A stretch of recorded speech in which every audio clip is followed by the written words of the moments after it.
இரக்கங்களின் பிதாவே உமக்கு ஸ்தோத்திரம் ஆண்டவரே. எஸ் லார்ட், ஹalleluya. நீர் எங்களோடு இருந்ததற்காக நன்றி ஆண்டவரே. கண்ணின் மணி போல பாதுகாத்து வந்த கிருபைகளுக்காக நன்றி ஆண்டவரே. ஹalleluya. எல்லாரும் நன்றி செலுத்துவோம். இந்நாள் வரைக்கும் காத்து வந்த கிருபையே உமக்கு ஸ்தோத்திரம் ஆண்டவரே. என்னுடைய குடும்பத்தை காத்து வந்தீரே உமக்கு நன்றி ஆண்டவரே. நன்றி ஆண்டவரே, நன்றி ஆண்டவரே, நன்றி ஆண்டவரே. ஹalleluya, ஹalleluya. உமக்கு ஸ்தோத்திரம், ஸ்தோத்திரம், ஸ்தோத்திரம், ஸ்தோத்திரம், ஸ்தோத்திரம் ஆண்டவரே. நீர் எங்களோடு இருந்து சகலவற்றையும் ஆண்டவரே எங்களுக்கு செய்து தந்த கிருபைகளுக்காக நன்றி ஆண்டவரே. நன்றி ஆண்டவரே, நன்றி ஆண்டவரே, நன்றி ஆண்டவரே. ஆண்டவரே ஸ்தோத்திரம், ஸ்தோத்திரம், ஸ்தோத்திரம், ஸ்தோத்திரம். எங்களுடைய ரட்சிப்பின் தெய்வமே உமக்கு நன்றி செலுத்துகிறோம் ஆண்டவரே. ஆண்டவரே எங்களை மீட்கும் கர்த்தரே உமக்கு ஸ்தோத்திரம் ஆண்டவரே. எங்களுடைய பாவத்தில் இருந்து நீர் எங்களை தூக்கி எடுத்தபடியினால் உமக்கு நன்றி செலுத்துகிறோம் ஆண்டவரே. ஹalleluya. நாங்கள் ஸ்தோத்திரத்தோடு நாங்கள் கூடி வந்திருக்கிறோம் ஆண்டவரே. நன்றி ஆண்டவரே, நன்றி ஆண்டவரே, நன்றி ஆண்டவரே, நன்றி ஆண்டவரே. ஹalleluya. உமக்கு நன்றி ஆண்டவரே. ஸ்தோத்திரம், ஸ்தோத்திரம், ஸ்தோத்திரம். நல்ல ஒரு 10 ஸ்தோத்திரங்கள் சொல்லுவோம் நம் தேவனுக்கு. ஸ்தோத்திரம் ஆண்டவரே, ஸ்தோத்திரம் ஆண்டவரே. அவர் செய்த நன்மைகளை நினைத்து நாம் ஸ்தோத்திரம் சொல்லுவோம். நீர் செய்த நன்மைகளுக்காக ஸ்தோத்திர ஆண்டவரே. என்னுடைய குடும்பத்தை காத்து வந்ததற்காக ஸ்தோத்திர ஆண்டவரே. என்னுடைய பிள்ளைகளின் படிப்பைக்காக ஸ்தோத்திர ஆண்டவரே. நல்ல ஆண்டவரே ஸ்தோத்திரம். புத்திமானின் அறிவை ஆண்டவரே ஸ்தோத்திர. கல்விமானின் ஆண்டவரே அறிவை கொடுத்ததற்காக நன்றி செலுத்துகிறோம் ஆண்டவரே. சொல்லுவோம் ஹalleluya. நன்றி ஆண்டவரே. எனக்கு ஆண்டவரே வேலை செய்வதற்கு ஆண்டவரே பலன் கொடுத்தீரே உமக்கு நன்றி ஆண்டவரே. கர்த்தர் ஆண்டவரே நீ செய்த கிருபைகளுக்காக நன்றி ஆண்டவரே. நன்றி, நன்றி, நன்றி, நன்றி, நன்றி ஆண்டவரே. ஹalleluya. உமக்கு நன்றி ஆண்டவரே. நீ செய்த எல்லாவற்றிலும் ஆண்டவரே ஸ்தோத்திரம். உடைய கரம் எங்களோடு இருந்தபடியினால் உமக்கு நன்றி செலுத்துகிறோம் ஆண்டவரே. ஹalleluya, ஹalleluya, ஹalleluya. உமக்கு ஸ்தோத்திரம், ஸ்தோத்திரம், ஸ்தோத்திரம், ஸ்தோத்திரம், ஸ்தோத்திரம், ஸ்தோத்திரம், ஸ்தோத்திரம், ஸ்தோத்திரம், ஸ்தோத்திரம், ஸ்தோத்திரம் ஆண்டவரே. என்னுடைய பாதைகள் எல்லாவற்றிலும் உம்மை நம்பி நான் ஓடுகிறேன் ஆண்டவரே. எத்தனை பேரால சொல்ல முடியும் ஆண்டவரே என்னுடைய பாதையில எல்லாம் நான் எங்கெல்லாம் போறேனோ அதுல உம்முடைய கரம் இருக்குங்கிறத நான் நம்புறேன் ஆண்டவரே. ஹalleluya. நான் நம்புவேன் இயேசு ஒருவரை மாத்திரம் நான் நம்புவேன் ஆண்டவரே. ஹalleluya. நம்புவேன் என் இயேசு ஒருவரை. நம்புவேன் என் இயேசு. நம்புவேன், நம்புவேன் இயேசு ஒருவரை. ஓ நம்புவேன் என் இயேசு ஒருவரை.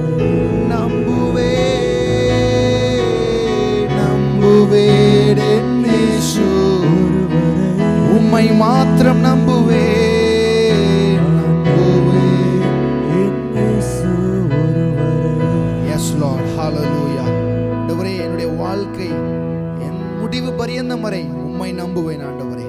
நீர் எங்களை இந்த ஆராதனைக்கு கொண்டு வந்த நல்ல கிருபைகளுக்காக நன்றி செலுத்துகிறோம் ஆண்டவரே. நீர் எங்களில் ஆண்டவரே பெருகவும் நாங்கள் ஆண்டவரை சிறுகவும் கர்த்தர் நீர் எங்களுக்கு உதவி செய்வீராக.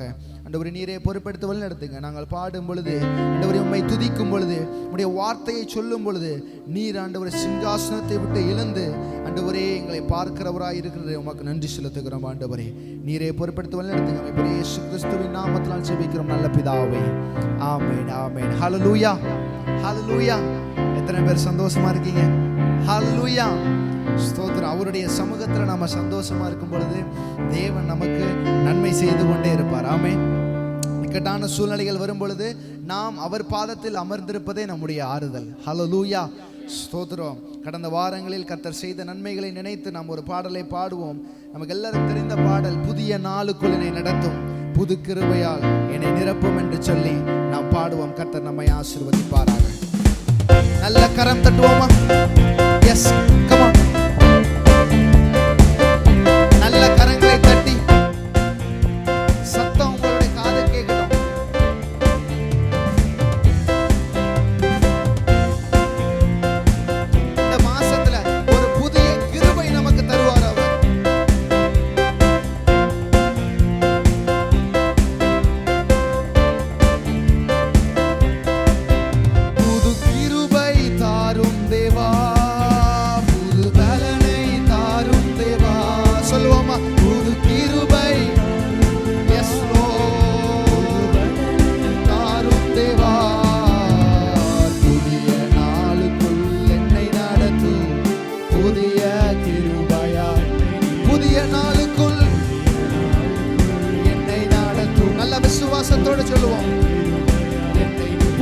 கிருபை கிருபை தாரும் தேவா, புது பலனை எனக்கு ஒரு புதிய கிருபையை தாரும்.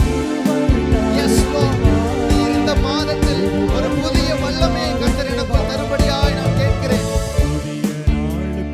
என்னை நடத்தும் புதிய கிருபையாய், புதிய நாளுக்குள் புதிய கிருபையாய். ஆரம்பம் ஆரம்பம் அற்பமானாலும் எல்லாம் முடிவும் முடிவு சம்பூர்ணம். எஸ் லார்ட், ஆரம்பம் என்னுடைய ஆரம்பங்கள் எல்லாம் அற்பமானாலும் சரி, எல்லா முடிவையும் சம்பூர்ணமாக்குறவர் நீ. நிறைவாகட்டும் எல்லா குறைவுகள், வறட்சி வறட்சி வறட்சி செழிப்பாகட்டும். புது கிருபை தாரும் தேவா, புது பலனை. எஸ் லார்ட், புது கிருபை தாரும் தேவா, புதிய நாளுக்குள் என்னை நடத்தும் புதிய கிருபையாய். புதிய நாளுக்குள்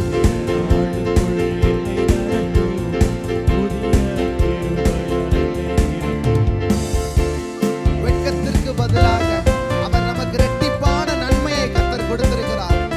அந்த நன்மையை சொல்லி பாடுவோமா? நாம் கண்ணீரோடு அவருடன் கேட்ட காரியங்கள் எல்லாம் நமக்கு அவர் வாய்க்க பண்ணியிருக்கிறார்.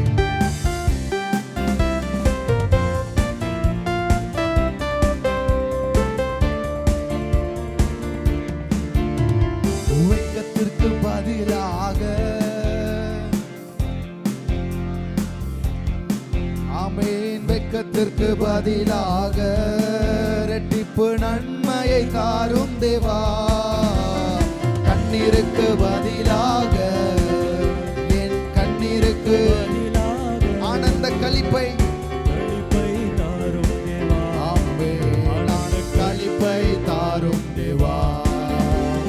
கிருபை தாரும். நல்ல உற்சாகமா கேட்போமா? அவருடைய பாதத்தில் அமர்ந்து, எஸ் லார்ட், ஒரு புதிய கிருபையை எனக்கு என் குடும்பத்திற்கு தாரும் ஆண்டவரே.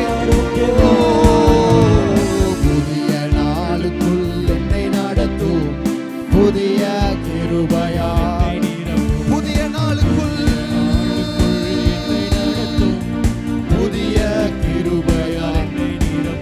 புது கிருபை தாரும் தேவா, புது பலனை. எஸ் லார்ட், புது கிருபை தாரும் தேவா, புது பலனை. புதிய நாளுக்குள் என்னை நடத்தும் புதிய கிருபையாய். புதிய நாளுக்குள் என்னை நடத்தும் புதிய கிருபையாய். என்னை நிரப்பும்.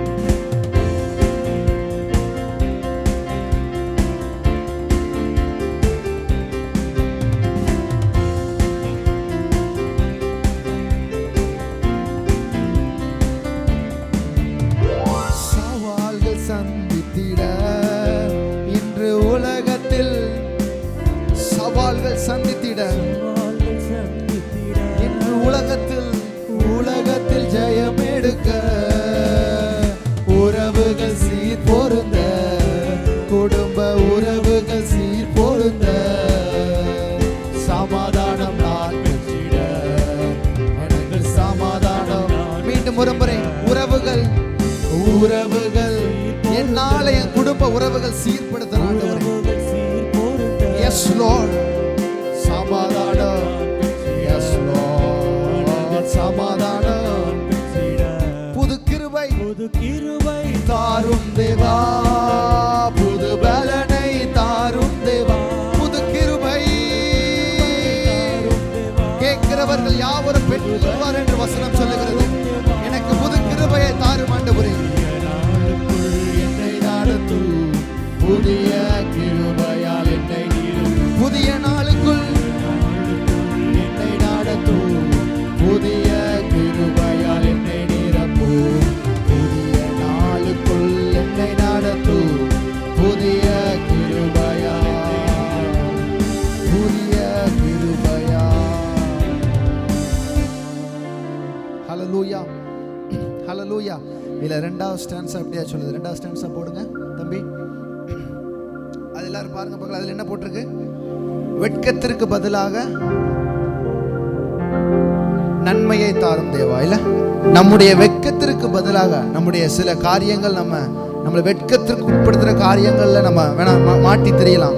ஆனா நம்ம அப்படி வெட்கத்திற்கு உட்படுத்தாதபடிக்கு தேவன் நமக்காக இந்த உலகத்தை ஜெயித்து அவர் சிலுவையிலே வெட்கமடைந்தார். ஹல்லேலூயா, ஹல்லேலூயா. அது முழுமையான நோக்கம் என்னவென்றால், அவருடைய பிள்ளையா இருக்கிற நாம் யாரு முன்னாடியும் தலை குனிஞ்சிடக்கூடாது, வெட்கமடையக்கூடாதுங்கிறதுக்காக தன்னை அவமானப்படுத்தி கொண்டு நமக்காக நம்முடைய ஜீவனை அவர் எடுத்து நிறுத்தினார். ஹல்லேலூயா, ஹல்லேலூயா. அப்படிப்பட்ட தேவன் ரெட்டிப்பான நன்மையை நமக்கு கொடுத்திருக்கிறார். எத்தனை பேர் விசுவாசிக்கிறீங்க? ஹல்லேலூயா. கரங்களை உயர்த்தி அந்த வரியை பாடுவோமா? வெட்கத்திற்கு பதிலாக ரெட்டிப்பு நன்மையை நல்லா உணர்ந்து பாடுவோமா?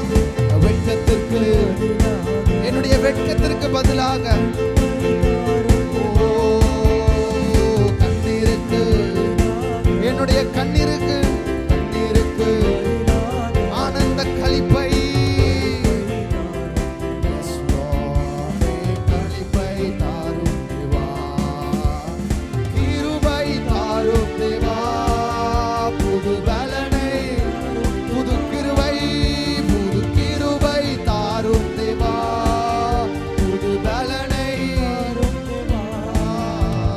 புதிய நாளுக்குள் என்னை நடத்தும், புதிய நாளுக்குள் என்னை நடத்தும், புதிய கிருபையா என்னை நடத்தும். ஆரம்பம் அற்பமானாலும் எல்லாம் முடிவு. உணர்ந்து சொல்லுங்க. நம்முடைய வாழ்க்கை அற்பமாய் பலருக்கு தோணலாம், ஆனா நம்முடைய முடிவை சம்பூர்ணமாய் ஆசீர்வதிக்க பண்ணுகிறவர். குறைவுகள் எல்லாம், குறைவுகள் எல்லா வறட்சிகளும், வறட்சி நல்ல அறிக்கை பண்ணுவோமா உள்ளத்திலிருந்து?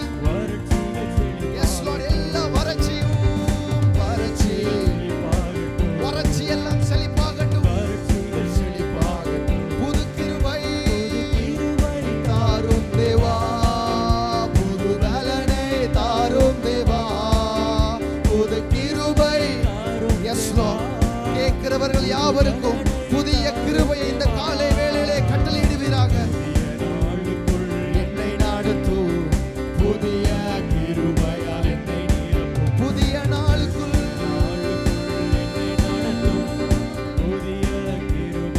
என்னை நிரப்பும். கிருபை தாரும் தேவா, புது பலனை, புது கிருபை, புது கிருபை தாரும் தேவா, புது பலனை தாரும் தேவா, புதிய நாளுக்குள் என்னை நடத்தும், புதிய கிருபையா என்னை நிரப்பும், புதிய நாளுக்குள் என்னை நடத்தும், புதிய கிருபையா என்னை நிரப்பும். எஸ், நமக்கு புதிய கிருபைகளை தந்து நம்மை நடத்தி வந்திருக்கிறார். ஹல்லேலூயா. இனி வர இருக்கிற காலங்களில் கர்த்தர் நம்மை நடத்துவார் என்கிற ஒரு நம்பிக்கை நமக்குள்ள இருக்கும்போது அவருடைய கிருபை நம்மளை என்ன பண்ணுமா? தூக்கி நடத்தி செல்லும். ஹல்லேலூயா, ஹல்லேலூயா. ஸ்தோத்திரம். இன்னொரு பாடலை கூட பாடி தேவனுடைய சமூகத்தில் நம்ம அவரை நோக்கி உயர்த்த போகிறோம். இந்த பாடல் உங்களுக்கு சிலருக்கு புதுசாக தெரியலாம். நெருக்கத்தில் எல்லை புரிந்தவரே, பெருக்கமாய் ஆசீர்வதிப்பவரே என்ற பாடலை நான் பாட போகிறோம். அந்த பாடலில் நிறைய வரிகள் நமக்கு சம்பந்தப்பட்ட வரிகள். அது நம்ம உணர்ந்து பாடும்போது தான் நமக்கு அதனுடைய உள்ள என்ன டெப்த் இருக்குங்கிறது நமக்கு புரியும்.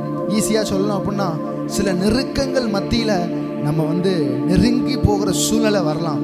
ஆனால் ஆண்டவர் அந்த நெருக்கத்தின் மத்தியில் தான் நம்மளை ஆசீர்வதிக்கிறவராக இருக்கிறார். ஹல்லேலூயா. நம்மளை இந்த சர்ச்சுக்கு போகிறனால நம்ம பல பேர் நிந்திப்பாங்க, நெருக்கப்படுத்துவாங்க. உனக்கு என்னப்பா கிடைச்சது, என்ன இதுன்னு. அதெல்லாம் இல்லை. அந்த மத்தியிலையும் நான் இவரை மட்டும்தான் துதிப்பேன், இவரை மட்டும்தான் உயர்த்துவேன், அவருக்காக நான் நிலைச்சிருப்பேன்னு சொல்லுவோம். பார்த்தீங்களா? அப்போதான் ஆண்டவர் நம்மளை உயர்த்துவார். ஹல்லேலூயா, ஹல்லேலூயா. இன்னொரு விசுவாசம் நமக்கு இருக்க வேண்டும். எப்பேற்பட்ட நெருக்கம் வந்தாலும் அவர் தோல்ல நம்ம சுமக்கிறாரு. ஹல்லேலூயா. எத்தனை பேர் விசுவாசிக்கிறீங்க? நான் அவர் தோல்ல இருக்கிறேன், அதை நான் ஆணித்தனமா விசுவாசிக்கிறேன். அவருடைய தோல்ல நான் இருக்கிறனால எனக்கு எந்த கவலையும் இல்லை. ஹல்லேலூயா. C sharp minor.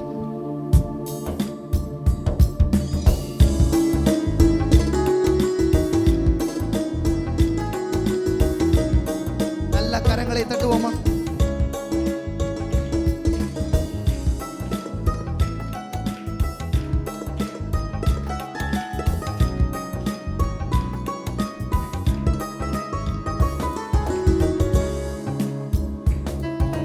நெருக்கத்தின் எல்லை புரிந்தவரே,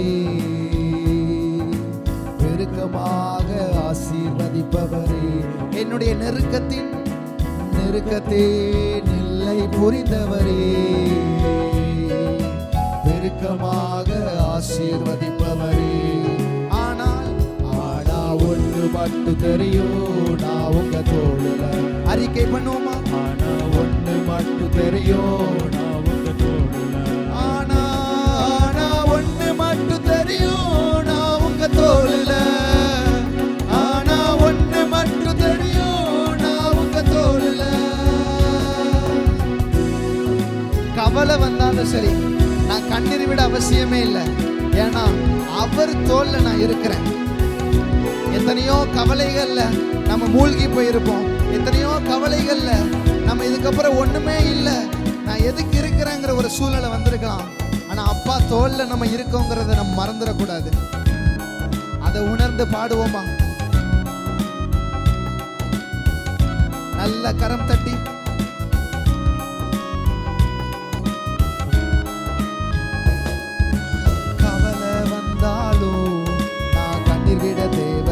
சொல்லுங்க. கவலை வந்தாலும் நான் கண்ணீர் விட தேவையில்லை. ஆனா ஒன்று மட்டும் தெரியும், நான் உங்க தோழல. ஆனா ஒன்று மட்டும் தெரியும், நான் உங்க தோழல. நல்ல சத்தம் உயர்த்தி, ஒன்று மட்டும் தெரியும், நான் உங்க தோழல. ஆனா ஒன்று மட்டும் தெரியும், நான் உங்க தோழல. நெருக்கத்தின் எல்லை புரிந்தவரே, பெருக்கமாக. உங்களுடைய நெருக்கத்துல நீங்க இருக்கிறது ஆண்டவருக்கு நல்லா தெரியும். நீங்க அவர் தோள்ல இருக்கிறத விசுவாசிக்கும் பொழுது அவர் நம்மை விடுவிப்பார். ஆனா ஒன்று மட்டும் தெரியும். எல்லாரும் எழுந்து நிற்போமா? ஆனா ஒன்று மட்டும் தெரியும், நான் உங்க தோள்ல.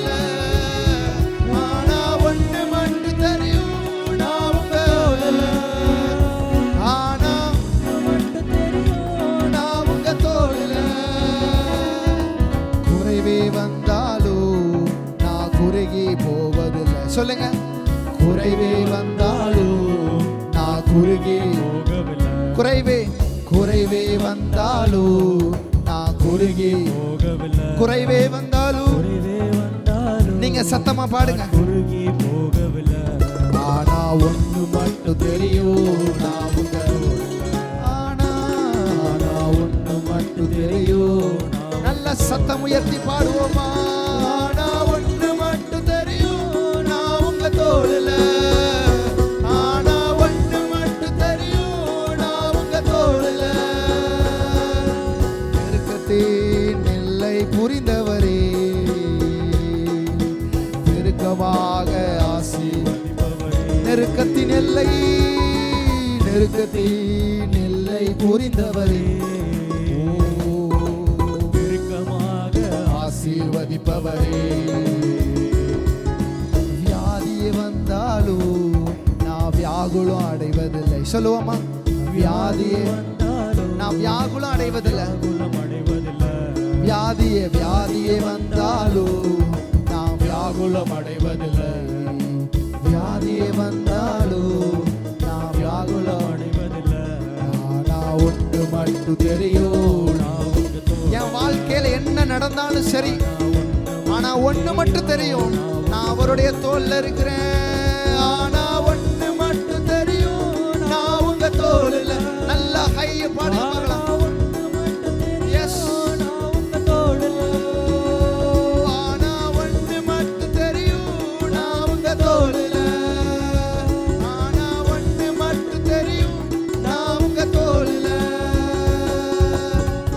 நெருக்கத்தின் எல்லை புரிந்தவரே, பெருக்கமாக ஆசீர்வதிப்பவரே.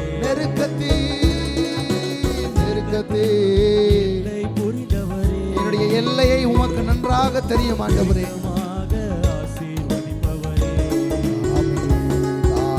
ஒன்று மட்டும் தெரியும், நான் உங்க ஒன்று மட்டும் தெரியும், ஆனால் ஒன்று மட்டும் தெரியும், நான் உங்க தோல்ல. ஆனால் நான் உங்க தோல்ல, ஆனால் ஒன்று மட்டும் தெரியும், நான் உங்க தோல்ல. ஆனால் ஒன்று மட்டும் தெரியும், நான் உங்க தோல்ல. நல்ல கரம் தட்டி நாம் தேவனுக்கு நன்றிகளை செலுத்துவோம். நன்றி செலுத்துவோம். ஹalleluya, ஹalleluya, ஹalleluya. ஆண்டவரே, உம்முடைய தோளில் என்னை தூக்கி வந்த கிருபைகளுக்காக நன்றி செலுத்துகிறோம் ஆண்டவரே. உம்முடைய தோளில் எங்களை இதுவரை ஆண்டவரே சுமந்து வந்த கிருபைகளுக்காக நன்றி ஆண்டவரே. எல்லா நெருக்கத்தின் மத்தியிலும் எனக்கு ஒரு விசாலமான இடத்தை நீர் உண்டு பண்ணி தந்தீரே. என்னுடைய பாதையெல்லாம் ஆண்டவரே அந்தகாரமாய் இருந்தாலும் அங்க ஒரு வெளிச்சத்தை கொண்டு வந்தீரே. உமக்கு நன்றி ஆண்டவரே. நன்றி செலுத்துகிறோம், நன்றி செலுத்துகிறோம், நன்றி செலுத்துகிறோம், நன்றி செலுத்துகிறோம் ஆண்டவரே. எஸ் லார்ட், எஸ் லார்ட், ஹalleluya. அவரை பார்த்து நன்றி சொல்லுவோமா? ஆண்டவரே, உம்முடைய தோல்ல இருந்து மட்டும் என்னை இறக்கிறாதீங்க ஆண்டவரே. எத்தனை பேரால சொல்ல போறீங்க? ஆண்டவரே, உம்முடைய தோல்ல இருந்து மட்டும் என்னை இறக்கிறாதீங்க ஆண்டவரே. இதுவரைக்கும் நான் நடந்து வந்தது, இதுவரைக்கும் நான் கடந்து வந்தது, எல்லா பிரச்சனைகளையும் சந்தித்தது உம்மோடு தான் ஆண்டவரே. உம்முடைய தோல்ல இருந்தனால தான் நான் இவ்வளவு தூரம் வந்திருக்கிறேன் ஆண்டவரே. என்னை இறக்கி விட்டீங்கன்னா நான் எங்க ஆண்டவரே போவேன்? ஆண்டவரே, நான் உம்மிடத்தில் வார ஆண்டவரே. மீண்டுமா என்னை ஆண்டவரே வெகு தூரம் என்னை அழைத்து செல்லும் ஆண்டவரே. ஹalleluya. எந்த கவலை வந்தாலும், எவ்வளோ கண்ணீர் நான் விட்டாலும் ஆண்டவரே, எனக்கு ஒன்று தெரியும், நான் உம்முடைய தோல்ல இருக்கிற ஆண்டவரே. என் குடும்பம் எப்பேற்பட்ட நெருக்கத்தில் போனாலும் ஆண்டவரே, என்னுடைய சொந்த பந்தங்கள் என்னை நெருக்கினாலும், பணங்கள் என்னை நெருக்கினாலும், கடன்கள் என்னை நெருக்கினாலும் ஆண்டவரே, நீர் என்னோடு இருக்கிறீர் ஆண்டவரே. உம்முடைய தோளில் என்னை தூக்கி சுமர்த்து என்னை நடத்தி வந்தீரே ஆண்டவரே. இனிமேலும் நடத்தும் ஆண்டவரே.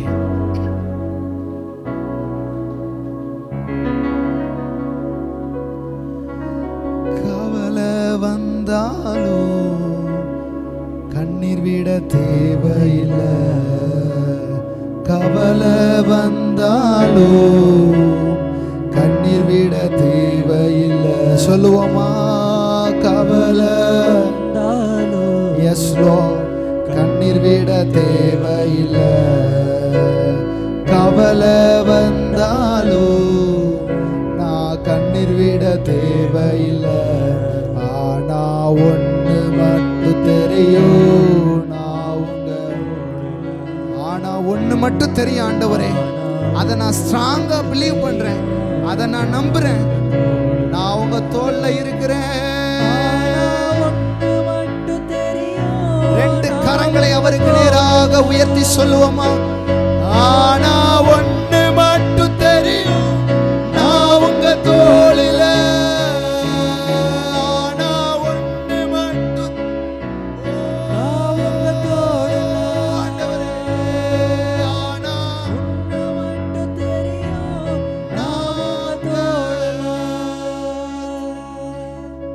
எஸ் லார்ட், உம்முடைய தோளில் என்னை தூக்கி சுமந்துறதுக்காக நன்றி ஆண்டவரே. என்னுடைய நெருக்கத்தின் எல்லை அறிந்திருக்கிறவர் நீர் மாத்திரம் ஆண்டவரே. என் மனதின் ஆழத்தில் இருக்கிற கவலைகள் எல்லாம் அறிந்திருக்கிற ஒருவர் நீர் மாத்திரம் ஆண்டவரே. என்னுடைய எண்ணங்கள், ஏக்கங்கள் எல்லாவற்றையும் அறிந்திருக்கிற கர்த்தர், சர்வ வல்லமை உள்ளவர், சகலத்தையும் ஆளுகிறவர் என்னோடு இருக்கிறீரே. உமக்கு நன்றி ஆண்டவரே. Yes Lord, hallelujah, we praise you Lord. Yes, hallelujah. உபாகமம் 4வது அதிகாரம் 31வது வசனம் இப்படியாக சொல்லுகிறது, உன் தேவனாகிய கர்த்தர் இரக்கமுள்ள தேவனாய் இருக்கிறபடியால். வசனங்களை வாசிக்கும் பொழுது நல்லா யோசிச்சு பாருங்க. இரக்கமுள்ள தேவனாய் இருக்கிறபடியால் அவர் உன்னை கைவிடவும் மாட்டார், உன்னை அழிக்கவும் மாட்டார். உன் பிதாக்களுக்கு தம் ஆணையிட்டு கொடுத்த உடன்படிக்கையை மறக்கவும் மாட்டார். Our God is compassionate God. நம்முடைய தேவன் இரக்கமுள்ள தேவன். Yes Lord, hallelujah. நம்முடைய தகப்பன் மனதுருகி தயை செய்கிற தகப்பன். நமக்காக அவர் எதையும் விட்டு கொடுப்பதற்கு அவர் உண்மை உள்ளவராயிருக்கிறார். அவருடைய உயிரையே கொடுத்தாருங்க. அன்றைக்கு எச்சினால் அவருடைய முகத்தில் துப்பினார்கள். நமக்காக, வேற எதற்காகவும் இல்லை, நம்ம தலை குனிய கூடாதுங்கிறதுக்காக. நம்ம இந்த உலகத்துல மேய்ப்பனில்லாத ஆடுகளை போல இருக்கக்கூடாது அப்படிங்கிறனால நமக்கு அவர் மனம் துருகினார், நமக்கு இரக்கம் பாராட்டினார். அந்த ஆண்டவரை நம்ம உயர்த்தும் பொழுது அவர் நமக்கு மிகவும் பெரியவராயிருக்கிறார். எஸ் லார்ட், நீங்க தான் என்னுடைய ஸ்ட்ரென்த் ஆண்டவரே, நீங்க தான் என்னுடைய பலம், நீங்க தான் என்னுடைய கோட்டை. நீங்க என் கூட இருக்கும்போது ஒருவராலும் என்னை அசைக்க முடியாது ஆண்டவரே. ஹல்லேலூயா. என்னை இந்நாள் வரைக்கும் கைவிடாமல் காத்து வந்தீரே, உமக்கு நன்றி செலுத்துகிறோம் ஆண்டவரே. கரங்களை உயர்த்தி சொல்லுவோமா, உமக்கு நன்றி ஆண்டவரே, நன்றி ஆண்டவரே. Yes Lord, yes Lord, yes Jesus. கைவிடா தெய்வமே, கருணையின் சிகரமே, மெய்யான தீபமே, வாழ்வின் பாக்கியம். கைவிடா கைவிடா கருணையின் சிகரமே, கருணையின் சிகரமே, மெய்யான தீபமே. எஸ் லார்ட், என் வாழ்வின் பாக்கியமே. முழங்கால் படி முழுவதுமாய் சொல்லுவோமா, என்ன தருகிற ஆண்டவரே, முழுவதும் தருகிறேன். அவர் கரத்துல நம்ம ஒப்பு கொடுக்கும் போது எல்லாவற்றையும் பார்த்து கொள்வார். எஸ் முழுவதும் தருகிறேன். பாத்திர நீரே இயேசுவே, நீர் பாத்திரரே. கரங்களை உயர்த்தி அவரை பார்த்து சொல்லுவோமா, நீர் பாத்திரர் ஆண்டவரே. எல்லா துதி கனம் மகிமை எல்லாவற்றுக்கும் பாத்திரர் நீர் ஒருவர் மாத்திரம். பாத்திரர்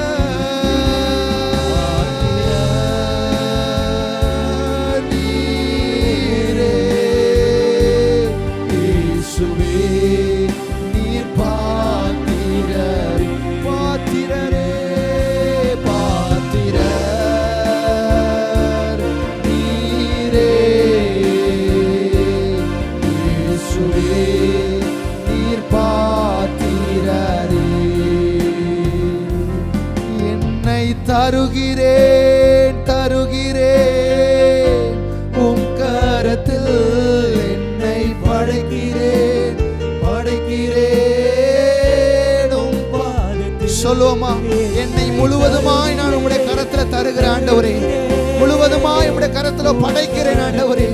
நீர் என்னை நடத்தும் ஆண்டவரே. என்னால் இந்த ஓட்டத்தை ஓட முடியாது, நீர் என் கூட வேணும் ஆண்டவரே. உருவாக்குமே என்னை, உருவாக்குமே. உம்மை பற்றி புரிந்து கொள்வதில் என்னை உருவாக்கும் ஆண்டவரே.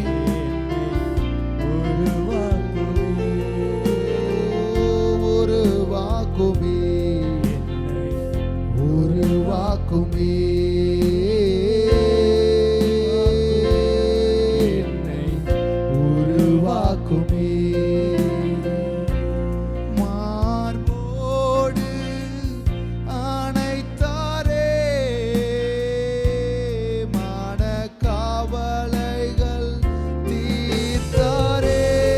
நம்மை மார்போடு அணைத்தார். எஸ் லார்ட்,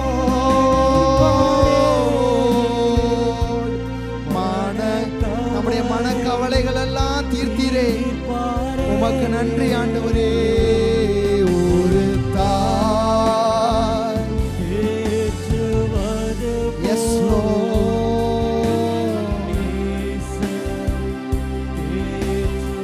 தாய் தேற்றுவது போல ஆமென் ஆண்டவரே, என்னை தேற்றி வந்தீரே, உமக்கு நன்றி ஆண்டவரே. சுவே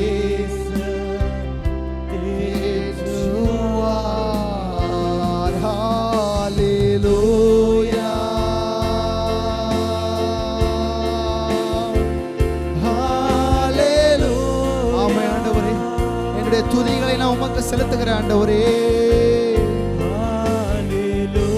ஓ ராபாலாதாரானா ஸ்ரீதிரேனே. ஹalleluya. விவரிக்க முடியவில்லை, வர்ணிக்க வார்த்தை இல்லை, உம் அன்பை மட்டும் என்னவென்று சொல்ல தெரியும். அவருடைய அன்பை பார்த்து சொல்லுவோமா? உங்களுடைய அன்பை விவரிக்க முடியல ஆண்டவரே, அந்த அளவுக்கு நீர் என் மேல இரக்கம் பாராட்டி இருக்கிறீர். அன்பை மட்டும் என்னவென்று சொல்ல தெரியவில்லை, தேடி வந்த நேசமே ஆருயிரே சுவே, உம் அன்பில் ஒன்றே உண்மை உண்டு என்று சொல்லுவோமா? தேடி வந்த ஆருயிரே சுவே, உம் அன்பில் ஒன்றே உண்மை உண்டு என்று கண்டேனே.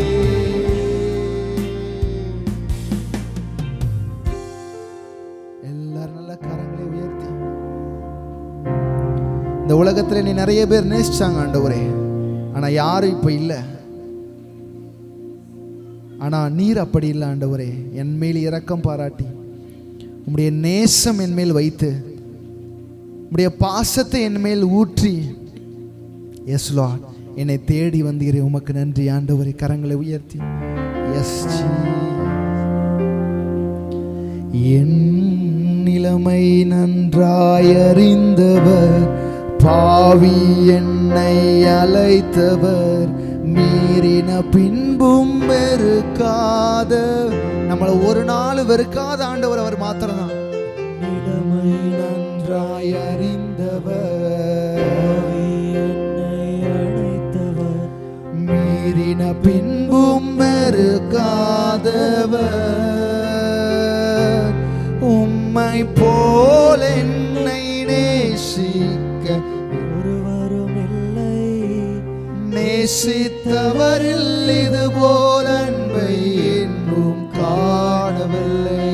சொல்லுவோமா? உம்மை போல் என்னை நேசிக்க ஒருவரும் இல்லை, நேசித்தவரில் இது போல் அன்பை எங்கும் காணவில்லை.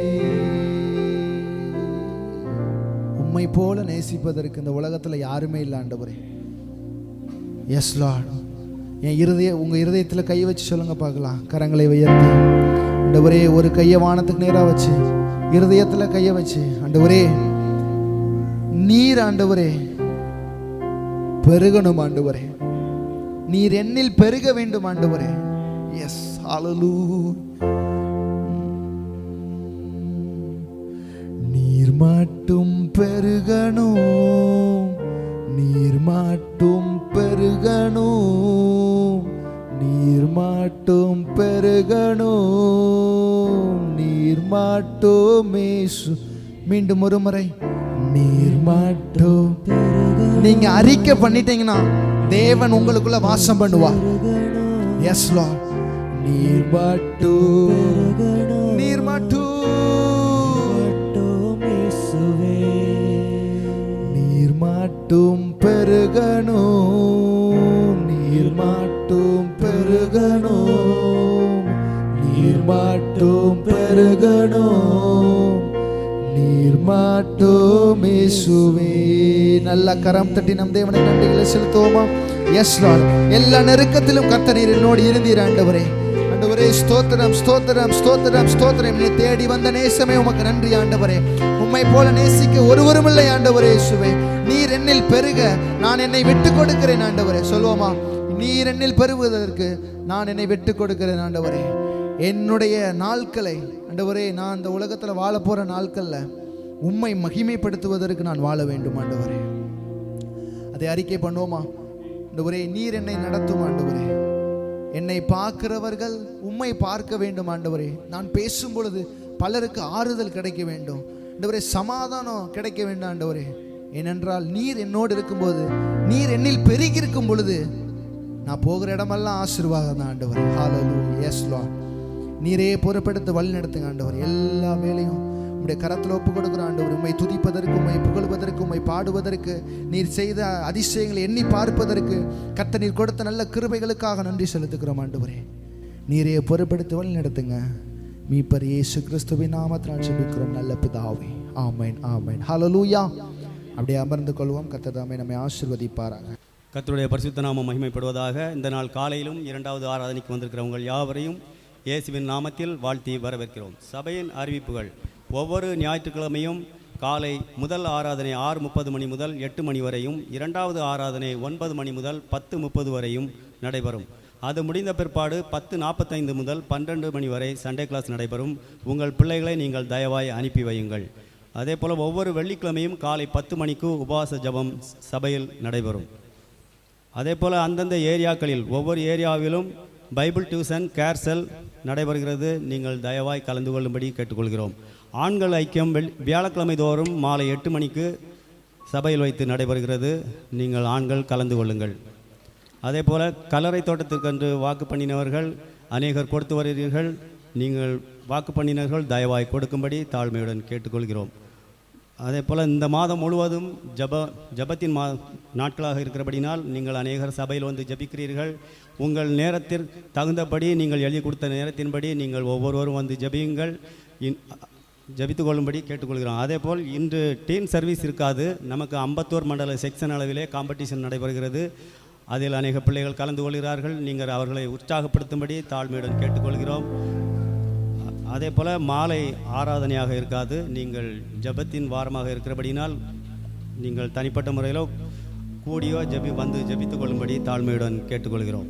அதே போல் நமது சபை போதகருக்காகவும் போதகரமாகவும் அவர்களுடைய ஊழியங்களுக்காகவும் பிரயாணத்திற்காகவும் நீங்கள் அனுதினம் ஜபிக்கும்படி தாழ்மையுடன் கேட்டுக்கொள்கிறோம். அதே போல் நமது சபை மெசேஜ் யூடியூப்பில் ஒளிபரப்பப்படுகிறது. நீங்கள் விருப்பமுள்ளவர்கள் உங்கள் உறவினர்களுக்கு அதை அறிமுகப்படுத்தி வையுங்கள். அதே போல் கடந்த வாரம் குளோபல் எக்ஸாம் சபையில் வைத்து நடைபெற்றது. அதில் முதல் மதிப்பெண் பெற்றவர் சிஸ்டர் சந்திரா சிஸ்டர். அதே போல் இரண்டாவது மதிப்பெண் 4 பேர் எடுத்திருக்கிறார்கள். Sister Zubaida, brother Joel, brother Suresh Prabhu, Ruth sister அவர்கள். கரங்களை தட்டி வரவேற்கலாமா? அதே போல் காம்படிஷன் கலந்து கொள்கிறவர்கள் மாலை சரியாக 2:30 மணிக்கு சபையில் ஒவ்வொருவரும் வந்து கலந்து கொள்ளுங்கள். போன வாரம் வியாழக்கிழமை அன்பின் ஊழியம் நடைபெற்றது. அதில் இயேசு கிறிஸ்துவின் அன்பை பற்றி அநேகருக்கு சொல்ல ஆண்டவர் கிருபை செய்தார். புதிதாக ஒரு சில நபர்கள் வந்து கலந்து கொண்டார்கள். அதே போல் 50 பேருக்கும் மேலாக உணவு கொடுக்க ஆண்டவர் கிருபை செய்திருக்கிறார். கொடுத்த ஒவ்வொரு உள்ளங்களையும் அதே போல் கலந்த ஒவ்வொருத்தரையும் தேவன் தாமே ஆசீர்வதிப்பாராக. இந்த வேளையிலும் காணிக்கை கொடுக்கிற ஒரு நேரம். ஆண்டவருக்காக காணிக்கைகளை கரங்களில் எடுத்து வைத்துக்கொண்டு ஜெபம் செய்வோம். கிருபையும் இரக்கமுள்ள எங்கள் நல்ல தகப்பனே, இந்த நல்ல காலை வேளைக்காக உம்மை நன்றியோடு உம்மை துதிக்கிறோம். நீர் எவ்வளவு மேன்மையான தேவனப்பா, ஆச்சரியமான தேவன் ஆண்டவரே. நீர் எங்களை ஆசீர்வதித்ததிலிருந்து நாங்கள் ஒரு பகுதியை உமக்கென்று கொடுக்க இருக்கிறோம் அப்பா. இதை நாங்கள் உம்முடைய ராஜ்யத்தின் விரிவாக்க பணிக்காக செய்கிறோம் ஆண்டவரே. ஆண்டவரே, நீர் இன்னும் எங்கள் கரங்களை பலப்படுத்தும்படியாக ஜெபிக்கிறோம் ஆண்டவரே. தாங்குவேன், ஏந்துவேன், சுமப்பேன், தப்புப்பேன் என்று சொன்னது போல கர்த்தாவே, எல்லா சூழ்நிலையிலும் நீர் எங்களை தாங்கி வழி நடத்துகிற தேவன் கர்த்தாவே. ஆண்டவரே, எல்லா சூழ்நிலையிலும் நீர் எங்கள் தகப்பனாக இருந்து சுமக்கிற தேவன் ஆண்டவரே. அப்பா, எல்லா சூழ்நிலையிலும் நாங்கள் உம்மை மாத்திரம் நோக்கி பார்க்க நீர் எங்களுக்கு கிருபை தாங்க அப்பா. ஆபிரகாமை ஆசீர்வதித்த தேவன், ஈசாக்கை ஆசீர்வதித்த தேவன், எங்கள் ஒவ்வொருவரையும் நீர் ஆசீர்வதிக்க வல்லவராயிருக்கிறபடினால் நாங்கள் உமக்கு நன்றி செலுத்துகிறோம் ஆண்டவரே. நாங்கள் அப்படியே விசுவாசிக்கிறோம் அப்பா. நீர் தாமே அப்படியே செய்ய போகிற கிருபைக்காக உமக்கு நன்றி செலுத்துகிறோம். இயேசுவின் நாமத்தில் பிதாவே, ஆமென்.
இந்த வாரத்தில் பிறந்த நாளை காண்கிறவர்கள் யாராவது இருந்தால், பர்த்டேஸ், வெட்டிங் டேஸ், இன்றைக்கு தான் முதல் முறை பர்த்டே, இன்றைக்கு தான் முதல் முறை ஆராதனைக்கு வந்தவங்க கரங்களை உயர்த்தி காட்டுங்க. சிஸ்டருக்காக நாம் கண்களை மூடி பிறந்த நாளை காண்கிற 2 பேருக்காகவும் புதிதாக வந்த சிஸ்டருக்காகவும் ஜெபிக்கலாம்.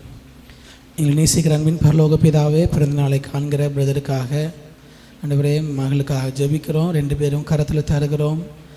தாயின் கருவில் உருவாக முன்னே நான் உன்னை பெயர் சொல்லி அழைத்தேன், உன்னை முன்குறித்தேன் என்று சொன்ன தேவன் இம்மட்டுமாக வழி நடத்தி வந்த எல்லா கிருபைகளுக்காக உமக்கு நாங்கள் நன்றி செலுத்துகிறோம். எங்களுடைய எலும்புகள் உருவேற்படும் நாள் முதலாய் நீர் அவைகளை அறிந்திருக்கிறீர் அப்பா. உங்களுடைய பிள்ளைகளை நீர் ஆராய்ந்து அறிந்திருக்கிற தேவன் இந்த புதிய ஆண்டில் அவனுடைய இருதயத்தின் விருப்பங்கள், எண்ணங்கள், ஆசைகள், ஜெபங்கள் எல்லாவற்றையும் கேட்டு ஆம் என்றும் ஆமேன் என்றும் பதில் தருவீராக.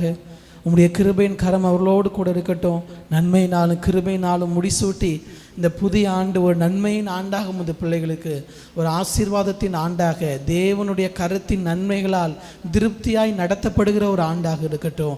ஆண்டவரே, யாபேசை ஆசீர்வதித்தது போல என் தேவனுடைய பிள்ளைகளை ஆசீர்வதித்து வழி நடத்துவீராக. இந்த புதிய ஆண்டிலே இந்த கிருபையும் நன்மையும் ஒவ்வொரு நாளும் உடனிருந்து உம்முடைய அனுகிரகத்தினால் உமது பிள்ளைகளை நிரப்பும்படியாக நாங்கள் ஜெபிக்கிறோம். அதே போல் புதிதாக வந்த சகோதரிக்காக ஜெபிக்கிறோம். சிஸ்டரோடு உம்முடைய கிருபை இருக்கட்டும், எங்களோடு இணைந்து ஆராதிக்கும்படியாக. அப்பா, நீர் தந்த இந்த கிருபைக்காக நன்றி. சபைக்கு வந்து எங்களோடு ஆராதிப்பதன் மூலமாக, உம்முடைய வார்த்தையை கேட்பதன் மூலமாக வரக்கூடிய எல்லா ஆசீர்வாதங்களையும் ஆம் என்றும் ஆமேன் என்றும் நிறைவேற்றி தருவீராக. அப்பா, நீர் தந்த வாக்குத்தத்தங்கள் எல்லாவற்றையும் கிறிஸ்து இயேசுவுக்குள் நிறைவேற்றுகிற தேவன் ஜெபங்களை கேட்டு பதில் தந்து ஆசீர்வதிக்கும்படியாக நாங்கள் ஜெபிக்கிறோம். எல்லாவற்றையும் திருக்கரத்தில் தருகிறோம்.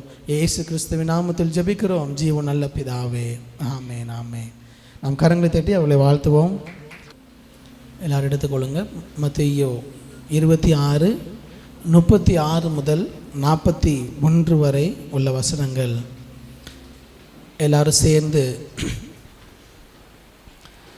இருக்கிற ஒரு நிமிடம் எளிமை நின்று சேர்ந்து அந்த வேத பகுதியை நாம் வாசிக்க போகிறோம்.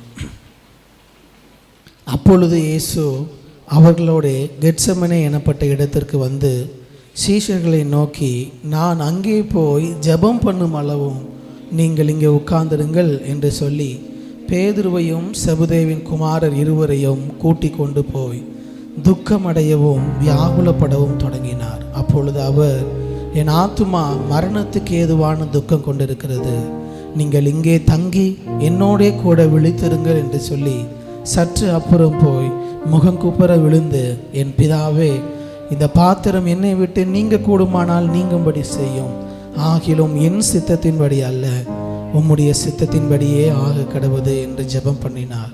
பின்பு அவர் சீஷரிடத்தில் வந்து அவர்கள் நித்திரை பண்ணுகிறதை கண்டு பேதுருவை நோக்கி, நீங்கள் 1 மணி நேரமாவது என்னோட கூட விழித்திருக்க கூடாதா? நீங்கள் சோதனைக்குட்படாதபடி விழித்திருந்து ஜெபம் பண்ணுங்கள். ஆவி உற்சாகம் உள்ளது தான், மாம்சமோ பலவீனம் உள்ளது என்றார். அப்படியே கண்களை மூடி ஒரு விஷயம் ஆண்டவரை பார்த்து, ஆண்டவர் இந்த காலை நேரத்தில் வந்திருக்கிற ஒவ்வொருவருடைய இருதயத்தையும் அவருடைய ஆறுதலால் நிரப்ப போதுமானவராக இருக்கிறார்.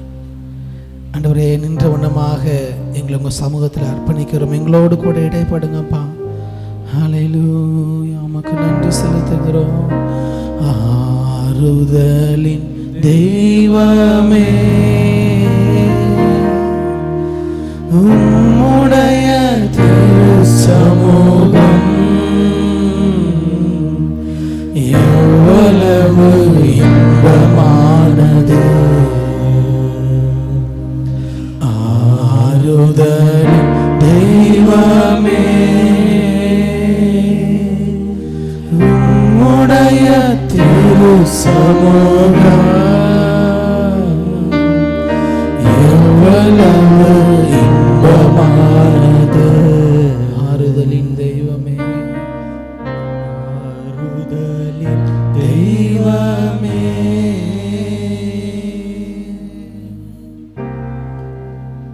அப்பா, நொறுங்குண்ட இருதயத்திற்கு கர்த்தர் சமீபமாக இருக்கிறார். உங்களுடைய ஆறுதலின் ஆளுங்க இருதயங்களை நிரப்புங்க ஆண்டவரே. எங்களோடு கூட இடைப்படுவீராக. எங்கள் இருதயத்திற்கு ஏற்ற வார்த்தை எங்களுக்கு தருவீராக. வந்த ஒருவராவது வெறுமையாக திரும்பி போகாதவன் உங்கள் வார்த்தையினால் ஆண்டவரே உம்முடைய ரேமாவினால் இங்கே இருதயத்தை நிரப்பி இந்த இடத்திலிருந்து நாங்கள் செல்ல எங்களுக்கு கிருபை தருவீராக. நான் அல்ல கிறிஸ்துவே அப்பா, பரிசுத்த ஆவியானவர் ஜனங்களோடு பேசுங்க, எங்களோடு பேசுங்க. எங்களை முழுவதுமாக உங்கள் திருக்கரத்தில் தாழ்த்தி தருகிறோம். இயேசுவின் நாமத்தில் ஜெபிக்கிறோம் நல்ல பிதாவே, ஆமென். ஆமென். நாம் அப்படியே உட்கார்ந்து கொள்வோம்.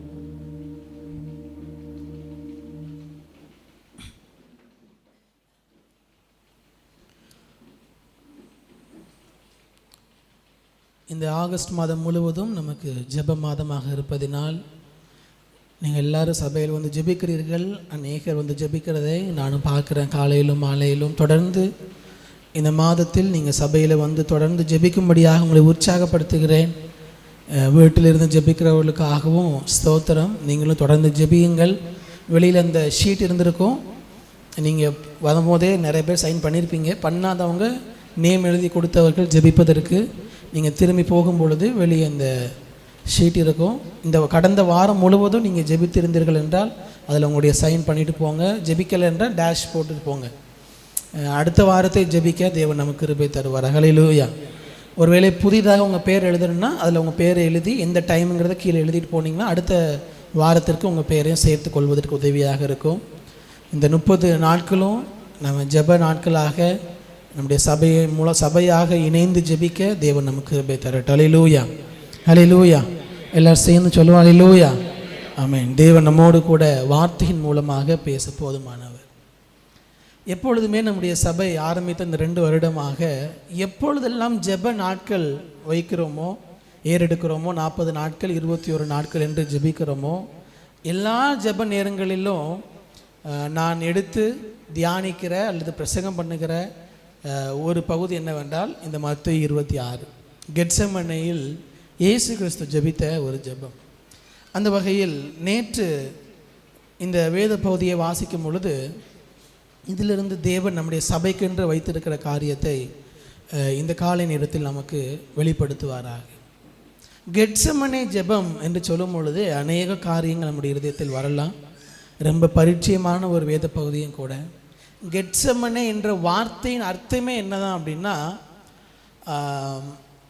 அந்த ஆலிவ் இருக்கு இல்லையா, அந்த ஒலிவ மர பழங்கள் நொறுக்கப்பட்டு எண்ணெயாக மாறுகிற இடத்திற்கு தான் கெத்செமனே என்று பெயர்.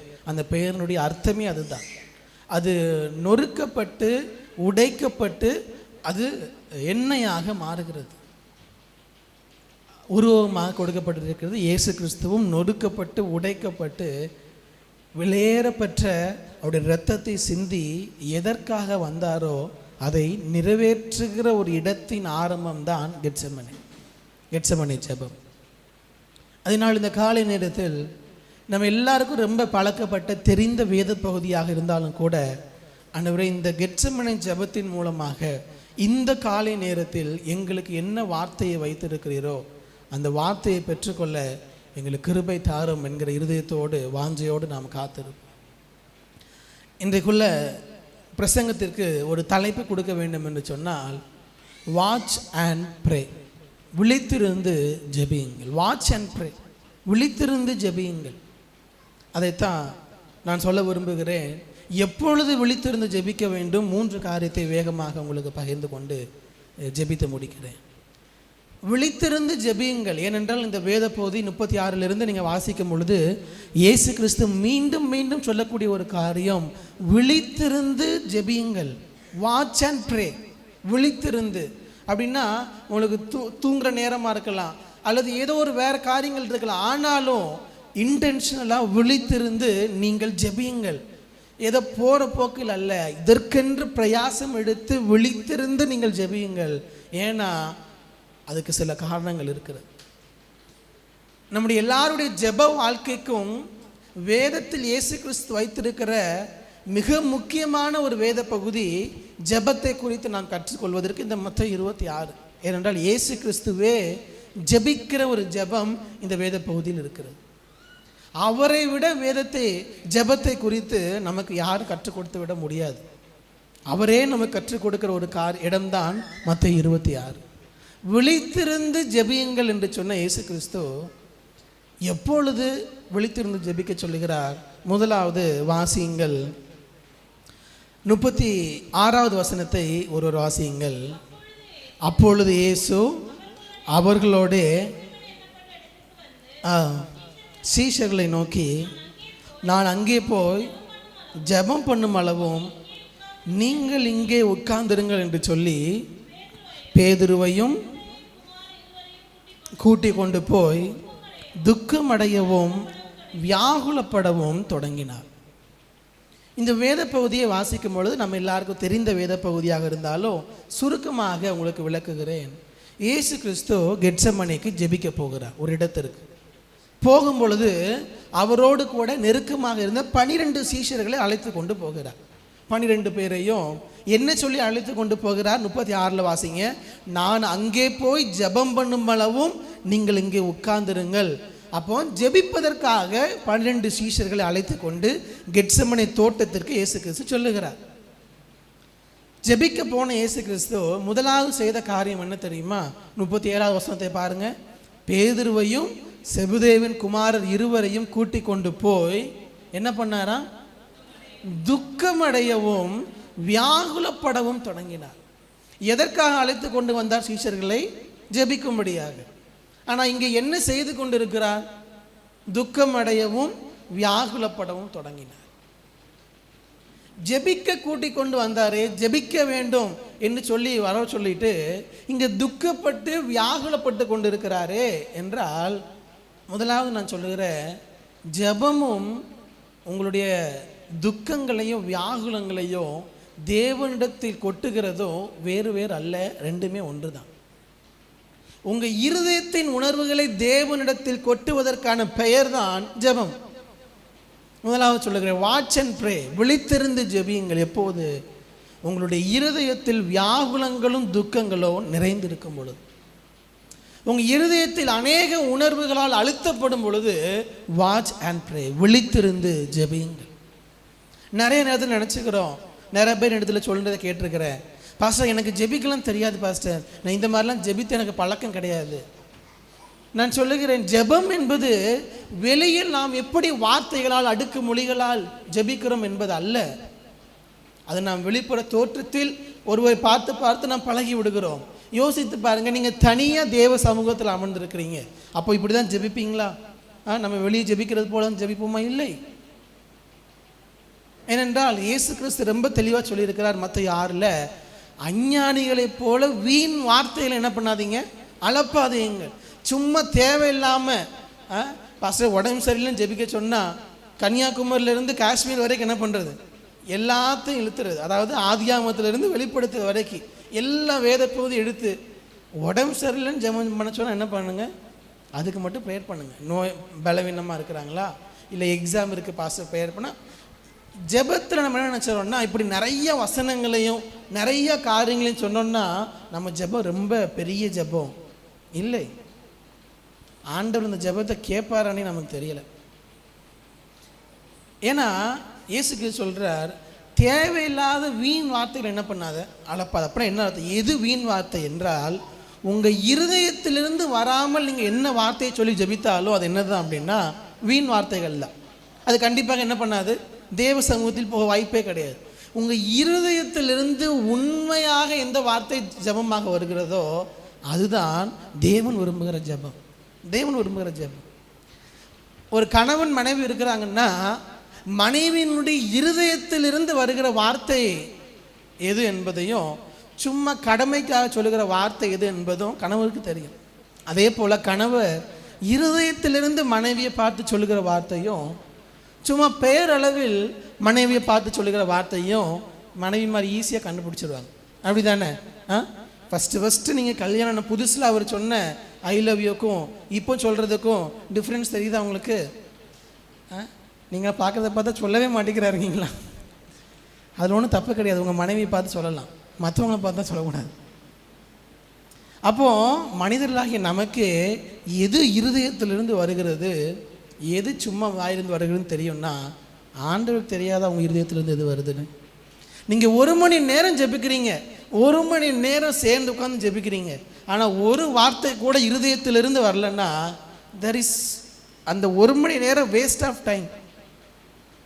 முழு இரவு ஜெபம், நான் அதுக்காக எந்த ஜெபத்தை தவறு என்று சொல்லவில்லை. இருதயத்திலிருந்து வந்துவிட்டால் அதுக்கு பலன் உண்டு. முழு இரவு கூட்டமாக கூடி 10,000 பேர் ஜெபிக்கிறோம், யாருமே இருதயத்திலிருந்து ஜெபிக்கவில்லை என்றால் ஆண்டவர் சொல்வார், என்ன கூட்டமாக கூடி எதை கத்திட்டு இருக்காங்கன்னு தான் கேட்பார் ஆண்டவர். அப்போ ஜெபம்னாலே உங்கள் இருதயத்திலிருந்து வர வேண்டும். அதான் சொல்கிறாரு பாஸ்டர், இருதயம் ஃபுல்லாக வியாகுலமும் துக்கமும் அழுத்தமும் தான் இருக்குன்னா அதுதான் வெளியே வரணும், அதுதான் ஜெபம்.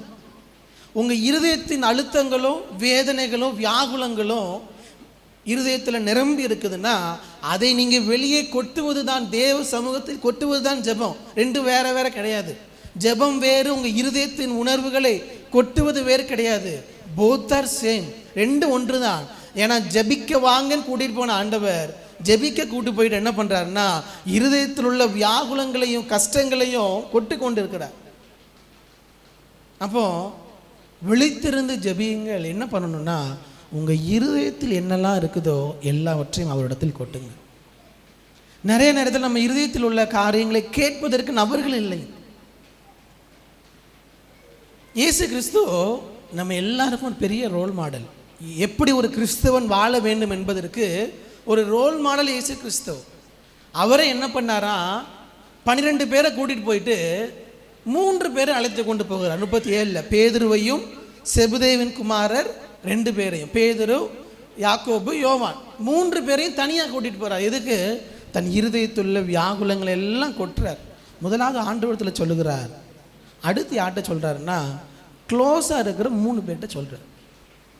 ஆண்டவருக்கு யார் க்ளோஸாக இருந்தால் பேதுருவும் யாக்கோபு யோவான் 3 பேர். இயேசு கிறிஸ்து அந்த 3 பேரிடத்தில் இருதயத்தின் வியாகுலங்களை கொட்டினார். நீங்கள் உங்களுடைய இருதயத்தின் வியாகுலங்களை கொட்டுகிற 3 பேர் யார்? 2 மார்க் கொஸ்டின். 3 பேர் எழுதிருவீங்களா? 1 இந்த நபர், 2 3. ஃபஸ்ட்டு ஃபஸ்ட்டு 1ஆம் நம்பர் டேஷுக்கு என்ன இல்லை, ஆள் இல்லை. ஏனென்றால் நம்ம இருதயத்தின் அழுத்தங்களையும் வியாகுலங்களையும் வெளியே கொட்டுகிறோமா? ஆண்டவரிடத்தில் கொட்டுகிறோமா? நபர்களிடத்தில் சொல்லுகிறோமா? கண்டிப்பாக சொல்ல வேண்டும். ஏனென்றால் தேவன் நம்மை படைத்ததே எப்படி தான் டிசைன் பண்ணியிருக்காருன்னா நானே எல்லாவற்றையும் பார்த்துக்கொள்வேன், என்னுடைய இருதயத்தில் இருக்க எல்லாத்தையும் நானே மனதில் வைத்துக்கொள்வேன் என்று நாம் சொல்வது உண்டு. அது நம்முடைய கலாச்சாரம் நம்முடைய இருதயத்தில் புகுத்தின ஒன்று. அதுவும் குறிப்பாக ஆண்களாக இருந்தால் என்ன பண்ணவே கூடாது, என்ன பண்ணவே கூடாது சொல்லுங்கள், யாருமே சொல்ல மாட்டேங்கிறீங்க. அழவே கூடாது, அப்படி தானே? ஆண்கள் ஆம்பளை பையன் என்ன பண்ண அழலாமாப்பா? இல்லை. இப்படி சொல்லி சொல்லி நம்ம இருதயத்தில் எல்லாவற்றையும் என்ன பண்ணிடுவோம்னா அழுத்தி விடுவோம். இல்லை, ஆணாக இருந்தாலும் பெண்ணாக இருந்தாலும் எல்லாருக்கும் உணர்வுகள் என்னது தான், ஒன்று தான். அப்போ இப்படி இருதயத்தில் உணர்வுகளை அழுத்தி நானே பார்த்துக்கொள்வேன்னா கடைசி நாங்கள் எல்லாரும் உங்களை பார்க்க வரணும் உங்கள் வீட்டுக்கு. அதில் தான் போய் முடியும். நான் என்ன சொல்கிறேன்னு உங்களுக்கு தெரியும் நினைக்கிறேன். நாம் சிரித்தாலும் இதுதான் நிதர்சனமான உண்மை.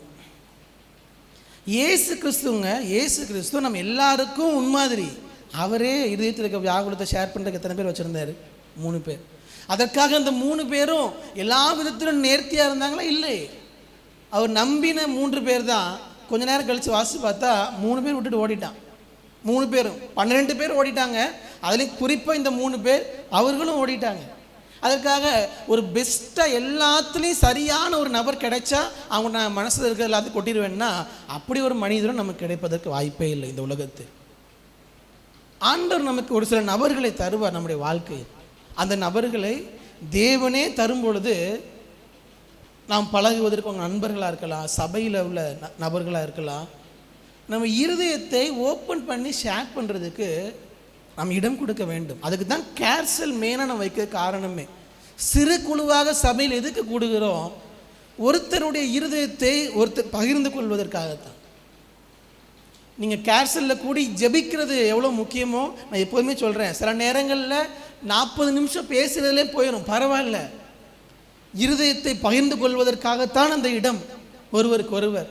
நீங்கள் சர்ச்சில் இருக்க எல்லாரையும் உங்களுக்கு தெரியுமானா தெரிய வாய்ப்பு இல்லை, நிறைய பேருக்கு தெரியாமல் இருக்கலாம். ஆனால் அந்த உங்கள் சிறு குழுவில் இருக்க கேசல் இருக்கிற 4 குடும்பமாக தெரியுமானா தெரியாதுன்னு சொல்லக்கூடாது. அது நம்முடைய தவறு. சர்ச்சில் இருக்க எல்லாரும் தெரியாட்டினா பிரச்சனை இல்லை. உங்கள் ஏரியாவில் இருக்க கேசல் பகுதியில் இருக்கக்கூடிய 4 ஃபேமிலியுமே எனக்கு தெரியலன்னா அது நம்முடைய தவறு. ஏனென்றால் சபையில் எல்லா இடத்துலையும் கேர்சல் இருக்குது. அந்தந்த பகுதிகளில் கூடி ஜெபிப்பதற்கு we have the system. இதற்காகத்தான்.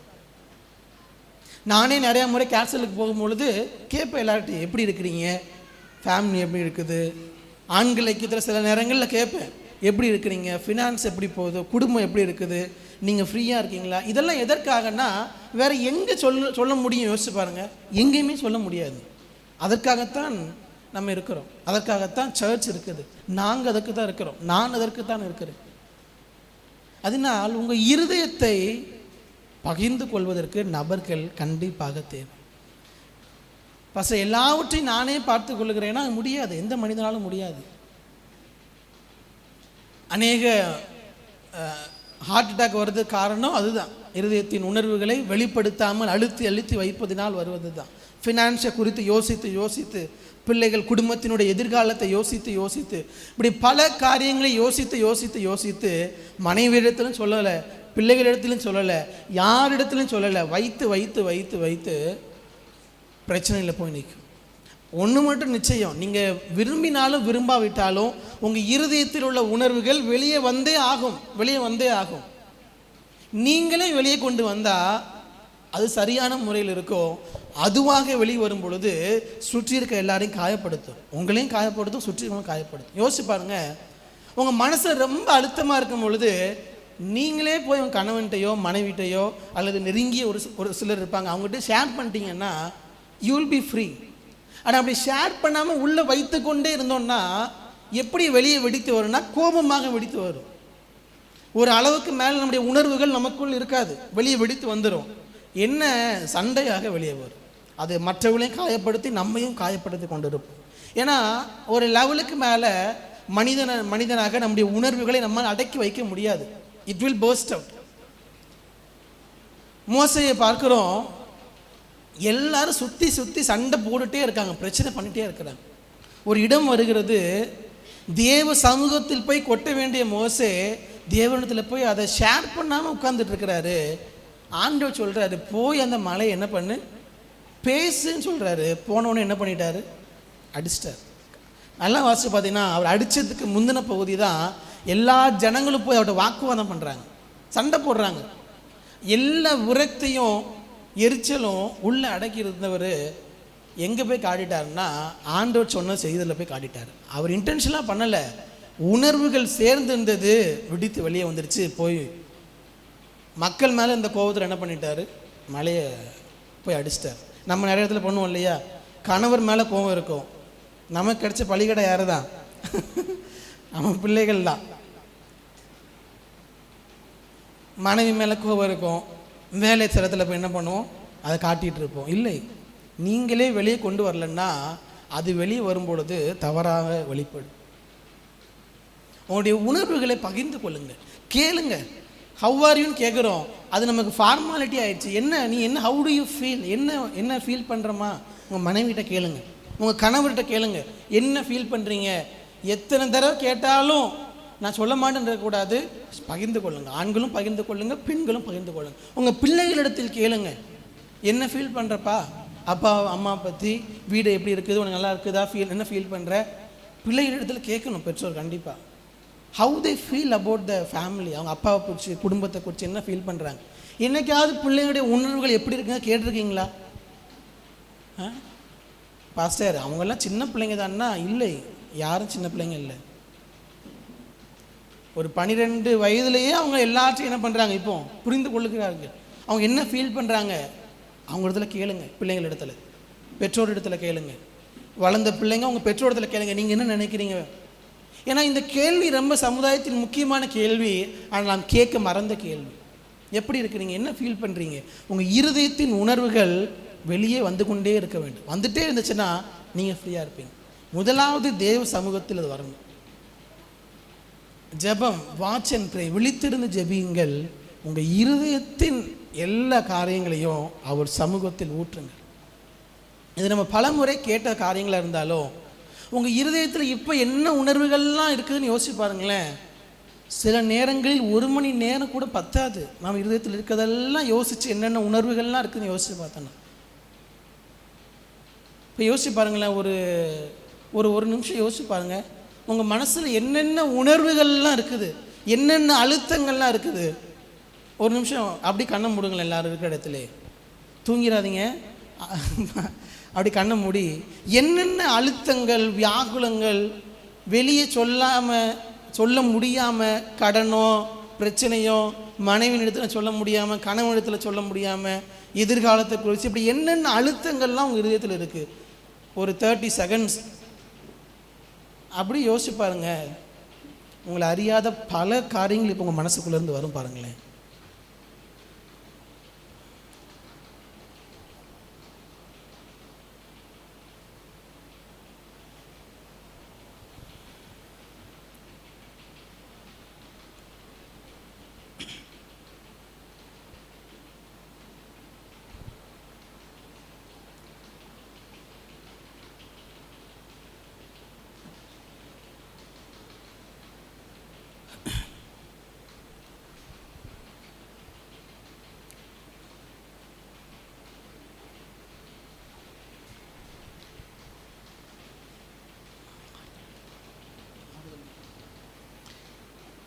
யோசிக்கும் போது கண்ணீர் வந்தால் கட்டுப்படுத்தாதீங்க.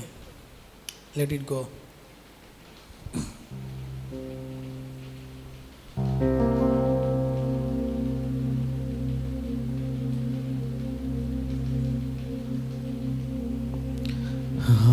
ஆறுதலின் தெய்வமே,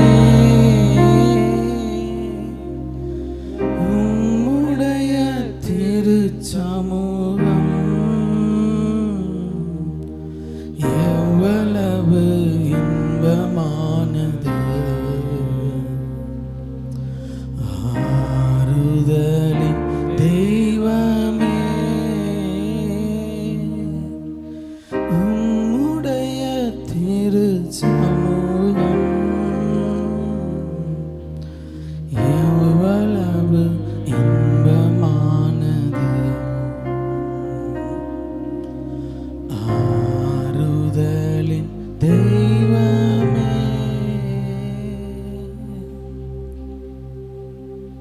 கண்ணை திறந்து பாருங்க.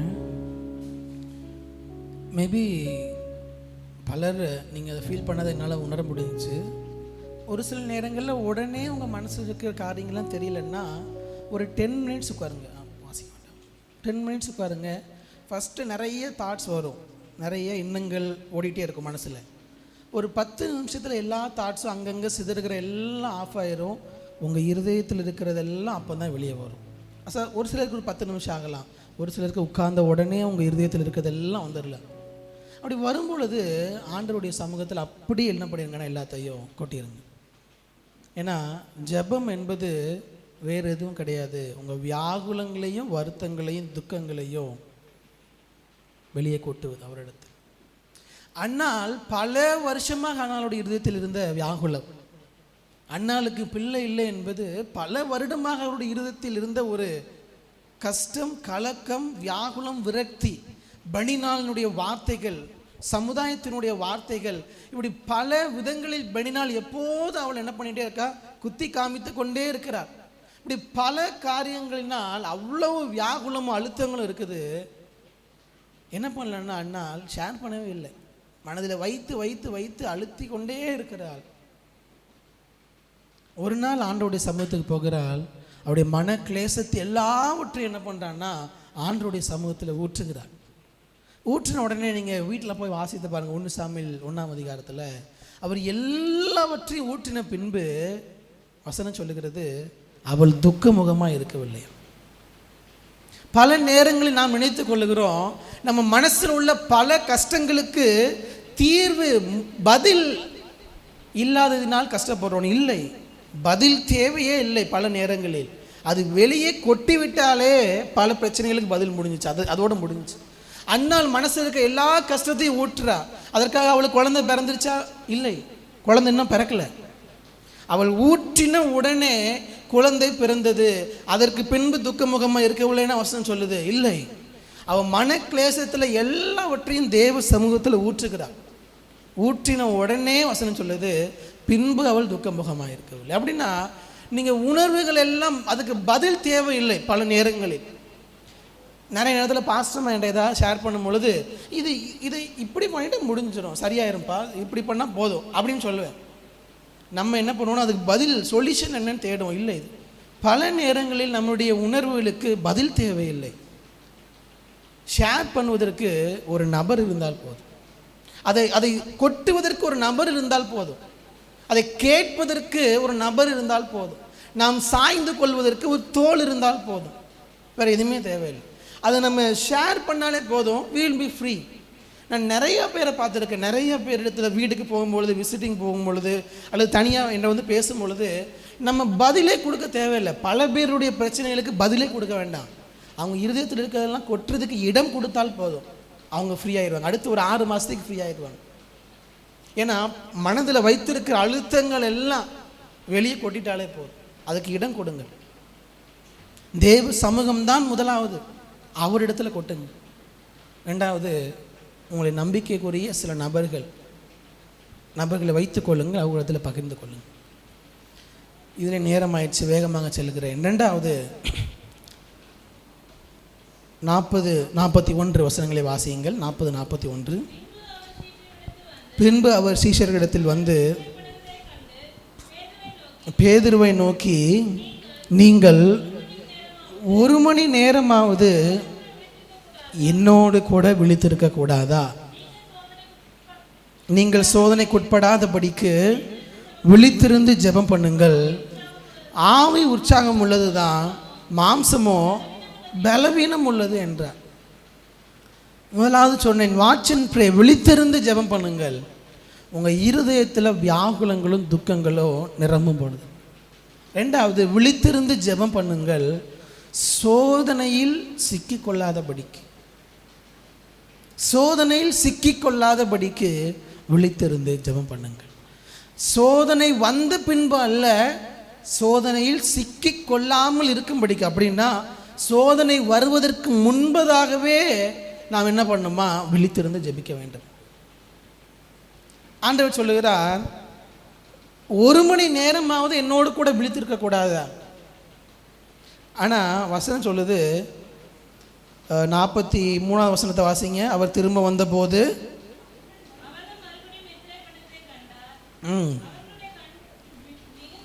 அவர்களுடைய கண்கள் மிகுந்த நித்திரை மயக்கமாய் அடைந்திருந்தது.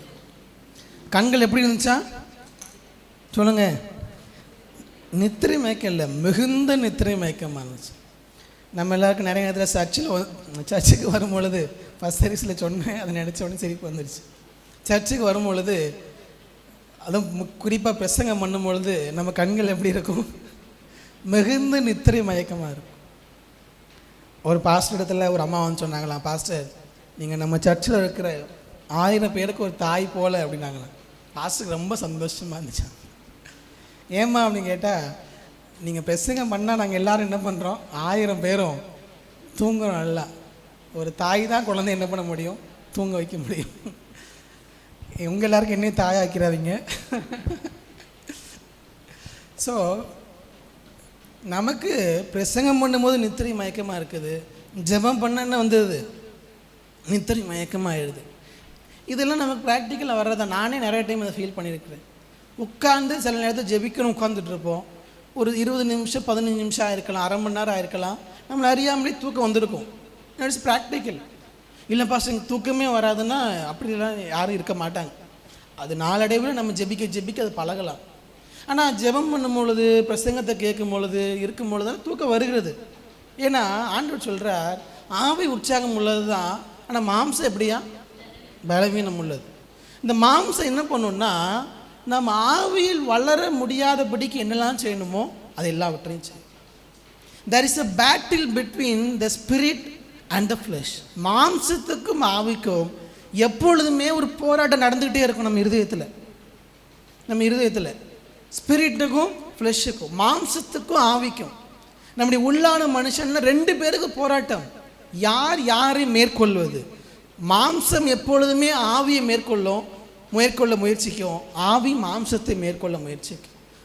ஆனால் நிறைய நேரத்தில் மாம்சம் மேற்கொள்வதற்கு நாம் இடம் கொடுத்து விடுகிறோம். ஃபாஸ்டிங் வந்து ஜெபிக்கணும்னு நினைப்போம், அன்றைக்கு தான் நமக்கு ரொம்ப இதாக இருக்கும், சாப்பிட்ருவோம். மாம்சம் மேற்கொண்டு 1 மணி நேரம் பாஸ்டர் சொல்லியிருக்கிறாரு, இந்த 30 நாள் 1 மணி நேரம் என்ன பண்ணணும்? கண்டிப்பாக ஜெபிக்கணும்னு நினச்சிருப்பீங்க நீங்கள் எல்லாரும், அது எனக்கு நல்லா தெரியும், கண்டிப்பாக ஜெபிக்கணும்னு நினச்சிருப்பீங்க. ஆனால் பல நாட்கள் ஜெபிக்க முடியாதபடிக்கு மாம்சம் மேற்கொண்டு அந்த வேலை இந்த வேலை, டயர்ட்னஸ்ஸு, பலவீனம், வேலைகள், குடும்ப காரியங்கள், அப்படி பல காரியங்களினால் மாம்சம் மேற்கொண்டு. நம்ம எல்லாருடைய இருதயத்திலும் தேவனுக்கு பிரியமாய் வாழ வேண்டும் என்கிற எண்ணம் இருக்கிறது, பரிசுத்தமாய் வாழ வேண்டும் என்கிற எண்ணம் இருக்கிறது. அப்படிதான்? அல்லேலூயா, அல்லேலூயா. பல பேர் கை தூக்கலையா? அந்த எண்ணம் இல்லையா நமக்கு? அல்லேலூயா. எல்லாருக்கும் இருக்குது, இல்லைன்னு சொல்லவே இல்லை, கண்டிப்பாக இருக்குது. ஆனால் மாம்சம் என்ன பண்ணணும்னா, நீங்கள் எதை ஆசைப்படுறீங்களோ, தேவனுக்காக நீங்கள் என்ன செய்ய விரும்புகிறீர்களோ அதை செய்ய விடாது. அதுதான் மாம்சம். நான் சொல்லலை, பவுல் சொல்லியிருக்கிறார். ரோமர் 7ஆம் அதிகாரத்தை நமக்கு டைம் இல்லை, வீட்டில் போய் வாசித்து பாருங்கள். தினந்தோறும் நான் சொல்கிற இந்த பாயிண்ட்ஸை ஒவ்வொரு நாளும் வைத்து ஜெபியுங்கள். ஒவ்வொரு நாளும், போன வாரத்தில் ஒரு 4 பாயிண்ட்டு 4 நாள் நம்ம அதிகாலை காலையில் 6 மணிக்கு நம்ம யூடியூப் சேனலில் போட்டு அந்தந்த நாளுக்கு ஒவ்வொரு பாயிண்ட்டை வச்சு நீங்கள் ஜெபிக்கிறதுக்காக மேபி வாய்ப்பு இருந்தால் இந்த வாரமும் 3 பாயிண்ட்டையும் ஒவ்வொரு நாள் ஒவ்வொரு அதிகாலையிலும் போடுறோம். இதை ஒரு நாள் தியானிங்க. ரோமர் 7 சொல்கிறாரு, நான் விரும்புகிறது எதுவோ அதை நான் செய்யலை, நான் எதை விரும்பலையோ அதை நான் செய்கிறேன். நான் செய்யலை, எனக்குள் என்னுடைய மாம்சம் என்ன பண்ணுதுன்னா அதை செய்யதான். என்ன பாஸ்டர் குழப்புறீங்கன்னா வேற ஒன்றும் இல்லை, நீங்கள் உங்கள் ஆவியில் தேவனுக்காக உண்மையாக வாழ நினைக்கிறீங்க, ஜெபிக்கணும்னு நினைக்கிறீங்க, ஆனால் மாம்சம் அதை மேற்கொண்டு விடுகிறது. நான் சொல்கிற ஒரு கதை ஞாபகம் நினைக்கிறேன். நம்ம இருதயத்தில் எப்போவுமே 2 நாய் இருக்குமா, 2 நாய்க்கும் என்னென்னா சண்டை. 2 நாயில் எது ஜெயிக்கும்னா, எந்த நாய்க்கு நீங்கள் சாப்பாடு போடுறீங்களோ அந்த நாய் என்ன பண்ணுன்னா ஜெயிக்கும். எதுக்கு நீங்கள் சாப்பாடு போட்டு வளர்க்குறீர்களோ அந்த நாய் ஜெபிக்கும். ஆவிக்குரிய நாய் ஒன்று இருக்குது, மாம்சத்துக்குரிய நாய் ஒன்று இருக்குது. எதுக்கு ஃபீட் பண்ணுறீங்களோ அது ஜெபிக்கும். ஆவிக்குரிய ஃபீடிங் என்ன? ஜெபம் மட்டும்தான். நீங்கள் இந்த உலகத்தில் சிக்கிக்கொள்ளாதபடிக்கு இருக்கணும்னா நீ விழித்திருந்து ஜெபிக்கணும். அதை தவிர வேறு எந்த இதுவும் கிடையாது. பாஸ்டர் எனக்கு எந்த டெம்டேஷனும் இல்லை, எனக்கு எந்த சோதனையும் இல்லை, ஒரு நபரும் சொல்ல முடியாது, ஒரு நாளும் சொல்ல முடியாது. Each and every day we have temptation. நம்முடைய வாழ்க்கையில் பல சூழ்நிலைகளை கடந்து வருகிறோம். விழுந்து போவதற்கு பல காரியங்கள் இருக்குது. ஒவ்வொரு நாளும் தனியாக இருக்கும் பொழுது பல சோதனைகள், ஃபோன் கையில் இருக்கும் பொழுது பல சோதனைகள், யாருக்கும் தெரியாமல் வாழுகிற வாழ்க்கையில் பல சோதனைகள், யாரிடத்தில் பேசுகிறோம், என்ன செய்கிறோம், சில அடிமைத்தனங்கள், விட முடியாத காரியங்களுடைய பல சோதனைகள் ஒவ்வொரு நாள் இருக்குது. எல்லா மனிதர்களுக்கும் இருக்குது. வயசாயிருச்சு சோதனை இல்லை, சின்ன பிள்ளைங்க சோதனை இல்லை, இல்லை, யாருமே கிடையாது, எல்லாருக்கும் சோதனை இருக்குது. அப்போது நம்ம இப்போ சோதனையில் மாட்டிக்கொள்ளுகிறோம் என்பதே சில நேரத்தில் நமக்கு தெரியாது, அதில் விழுந்ததுக்கு அப்புறம் தான் தெரியும்.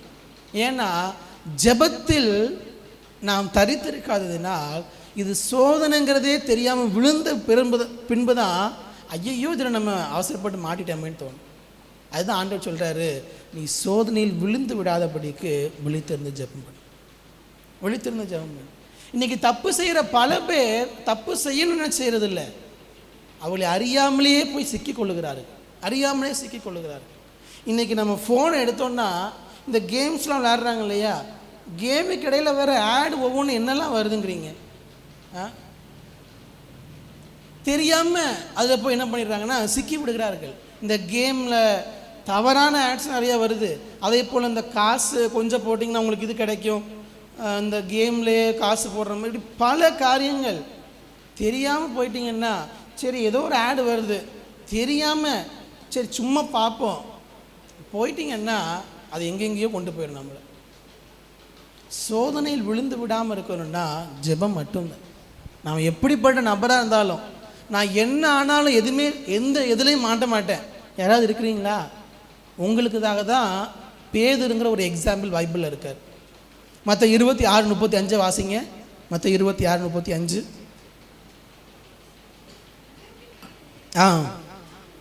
நான் உம்மோடே மரிக்க வேண்டியதாக இருந்தாலும் உம்மை மறுதலிக்க மாட்டேன் என்றான். போதும். பேதுரு சொல்கிறாரு, நான் மரிச்சாலும் சரி என்ன பண்ண மாட்டேன், மறுதலிக்க மாட்டேன். அந்த பேதுரு தான், அந்த பேதுரு பார்த்து தான் ஆண்டவர் சொல்கிறாரு 40 வசனத்தில் பாருங்கள். பின்பு சீஷர்களிடத்தில் வந்து அவள் நித்திரை பண்ணுவதை கண்டு யாரை பார்த்து சொல்லுகிறார்? பேதுருவை நோக்கி, என்னோடு கூட விழித்திருக்க கூடாது. பேதுரை பார்த்து தான் சொல்லுகிறார். ஏன்னா இது நடந்ததுக்கு அப்புறம் தான் பேதுரு என்ன பண்ணுறாரு, 3 முறை மறுதலிக்கிறார். காரணம், ஒருவேளை நான் நினைக்கிறேன் ஒரு இமேஜினேஷனில், ஆண்டவர் 1 மணி நேரம் ஜெபிப்பா, நீ சோதனையில் விழுந்துராதபடிக்கு ஜெபி, உன் ஆவி உற்சாகமாக தான் இருக்குது, மறுதலிக்காமல் இருக்குன்னு தான் நினைக்கிற. ஆனால் மாம்சம் எப்படிப்பட்டது, பலவீனம் உள்ளது, உன்னை தோக்க அடிச்சிடும். 1 மணி நேரமாக விழித்திருந்து ஜெபினார். நித்திரை மயக்கம், பேதுரு என்ன பண்ணிட்டாரு, தூங்கிட்டார். அடுத்த நாள் பார்த்தா வசனம் சொல்லுகிறது, 75 வசனத்தை வாசிங்க. 75. அப்பொழுது பேதுரு சேவல் கூவுறதற்கு முன்னே நீ என்னை 3 தரம் மறுதலிப்பாய் என்று இயேசு சொன்ன வசனத்தை நினைத்து கொண்டு வெளியே போய் மனம் கசந்து அழுதான். 3 முறை மறுதலித்ததுக்கு அப்புறம் தான் தெரிஞ்சிச்சு நம்ம என்ன பண்ணிட்டோம். எதை செய்ய மாட்டேன்னு சொன்னோ அதை செஞ்சுட்டேன். மனம் கசந்து அழுகிறார். ஆனால் ஆண்டவர் வாய்ப்பு கொடுக்குறார். ஆண்டவர் அதுக்காக விட்டுறான்னு சொல்லலை. ஆனால் சோதனையில் சிக்கி கொள்ளாதபடிக்கு விழித்திருந்து ஜெபிக்க வேண்டும். ஒவ்வொரு நாள் அவர் சமூகத்தில் இருந்து ஜெபிப்பது மட்டும்தான். இந்த உலக சோதனையில் நாம் ஜெயிப்பதற்கு வேறு எந்த ஷார்ட்கட்டும் கிடையாது. ஒரே ஷார்ட்கட், தேவ சமூகத்திலிருந்து ஜெபிப்பது மட்டும்தான்.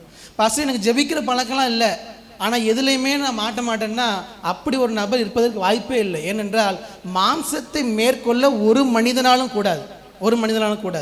என்ன ஒன்று, வெளியே தெரியாத வரைக்கும் நல்லவர்களாக நாம் காட்டிக்கொள்ளலாம்.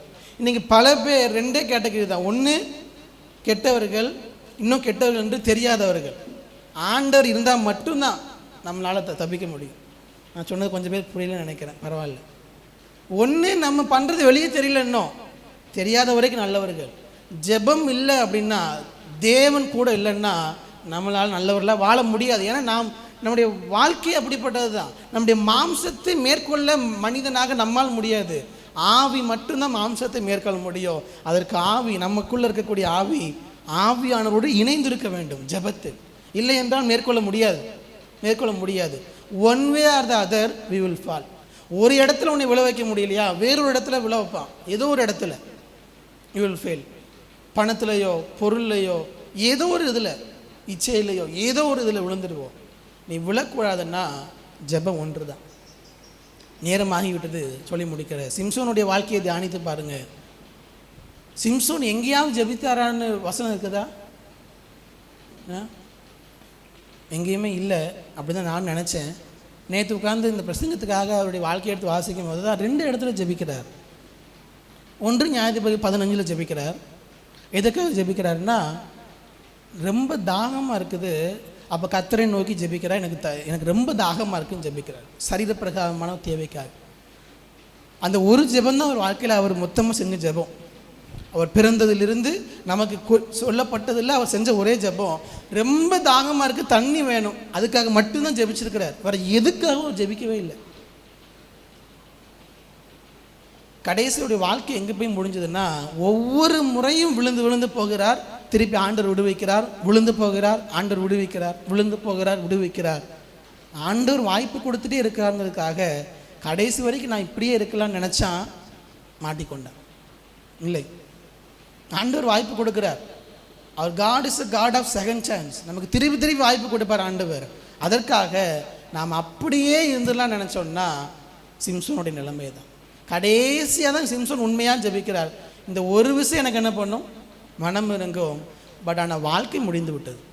ஆண்டவர் மனம் இறங்கினார், சிம்சோனுடைய வாழ்க்கை முடிந்து விட்டது. அதே போல் கடைசி நேரத்தில் போய் ஆண்டவரே இந்த ஒரு விஷயம் மனம் இறங்கும், அந்த ஜெபம் நம்ம பண்ணிடக்கூடாது. ஆண்டவர் வாய்ப்பு கொடுக்கும் பொழுது நம்ம சோதனையில் விழுந்து விடாமல் இருக்க தேவன் நமக்கு கிருபை தரும்படியாக ஜெபிங்க. 10 ஆயிடுச்சு, குறிப்பை மட்டும் சொல்லி முடிக்கிறேன், நீங்கள் வீட்டில் ஜெபியுங்கள். 3வது, 1 வாட்ச் அண்ட் ப்ரே, விழித்திருந்து ஜெபியுங்கள்.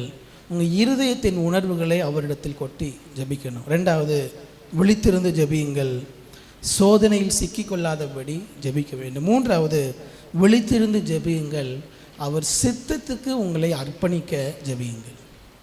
39ஆம் வசனத்தில் வாசிக்கும் போது சொல்லுகிறார், என் பிதாவே, இந்த பாத்திரம் என்னை விட்டு நீங்க கூடுமானால் நீங்கும்படி செய்யும், ஆகிலும் என் சித்தத்தின்படி அல்ல உம்முடைய சித்தத்தின்படி ஆக கடவுள்.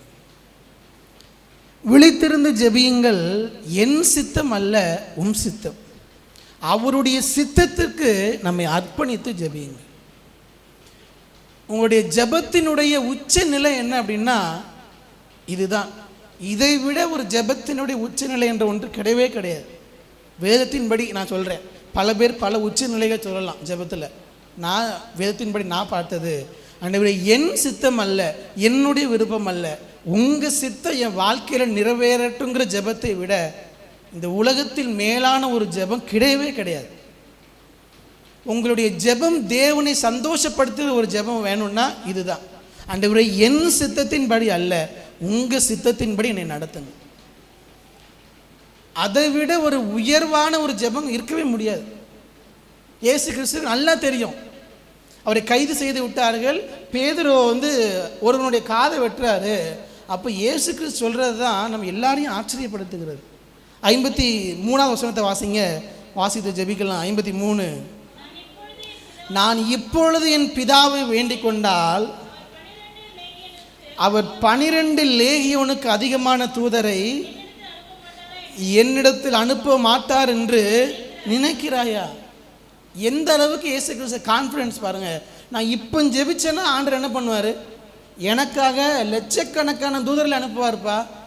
இதுலேருந்து என்னால் தப்பிக்க முடியாதுன்னு நினச்சியா அப்படின்னு பேதுரை பார்த்து சொல்கிறாரு. என்னால் முடியும், ஆனாலும் என் சித்தத்தின்படி நான் செய்ய மாட்டேன். அவர் சித்தம் என்னவோ அது என் வாழ்க்கையில் நிறைவேறட்டும். ஒருவேளை அன்னைக்கு ஆண்டவர் ஜெபிச்சிருந்தாருன்னா, விடுவிச்சிருந்தாருன்னா, இன்றைக்கி நீங்களும் நான் ரட்சிக்கப்படுறதுக்கு வாய்ப்பே இல்லை. அவர் அதன் வழியாக போனதுனால தான், அவருடைய ரத்தத்தினால தான் நீங்களும் நானும் இன்றைக்கி உட்காந்துருக்கிறோம். அப்போது உங்களுடைய ஜெபம் எங்கே வரணும்னா, ஆண்டவரே அவருடைய பெட்டிஷன்லாம் சொல்லிட்டாரு, அவருடைய விருப்பத்தெல்லாம் சொல்லிட்டாரு பாருங்கள். அதை 39, இந்த பாத்திரம் என்னை விட்டு நீங்கள் கூடுமானால் நீங்கும்படி செய்யும். அவர் மனசில் இருந்தால் சொல்லிட்டாரு. சொல்லிட்டு ஏன் ஆசை இது ஆண்டவரே, ஆனால் என் சித்தத்தின்படி அல்ல உங்கள் சித்தத்தின்படி. ஆண்டவரே எங்கள் பிள்ளைகளுடைய வாழ்க்கை, எங்களுக்கு இதெல்லாம் ஆசை இருக்குது, எங்கள் பிள்ளைங்க இப்படியெல்லாம் வரணும்னு, ஆனாலும் எங்கள் சித்தம் அல்ல உங்கள் சித்தத்தின்படி வாழ்க்கையை நடத்துங்க.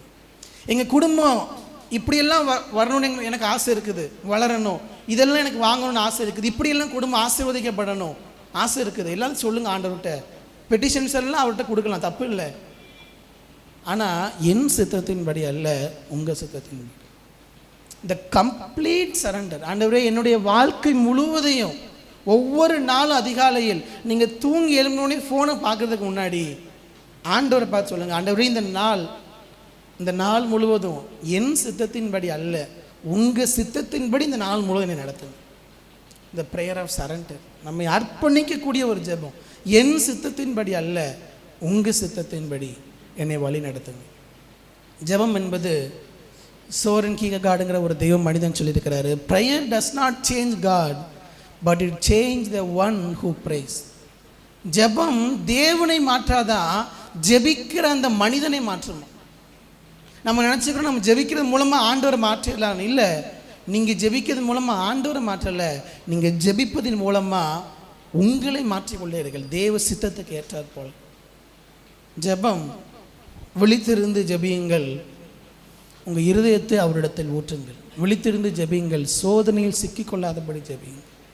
விழித்திருந்து ஜெபியுங்கள், நம்மை முழுவதுமாக ஒரு சமூகத்தில் அர்ப்பணித்து, ஆண்டவரே என் சித்தம் அல்ல, நான் கடந்து போகிற இந்த பிரச்சனைகளும் போராட்டங்களும் இருக்கலாம், ஆனால் என் சித்தம் அல்ல உங்கள் சித்தத்தின்படி என்னை நடத்துங்க. நம்ம எல்லாரும் இடங்கள் எழுமி நின்று ஜெபித்து முடிப்போம். ஆண்டவரை பார்த்து சொல்லுங்கள், ஆண்டவரே என் சித்தம் அல்ல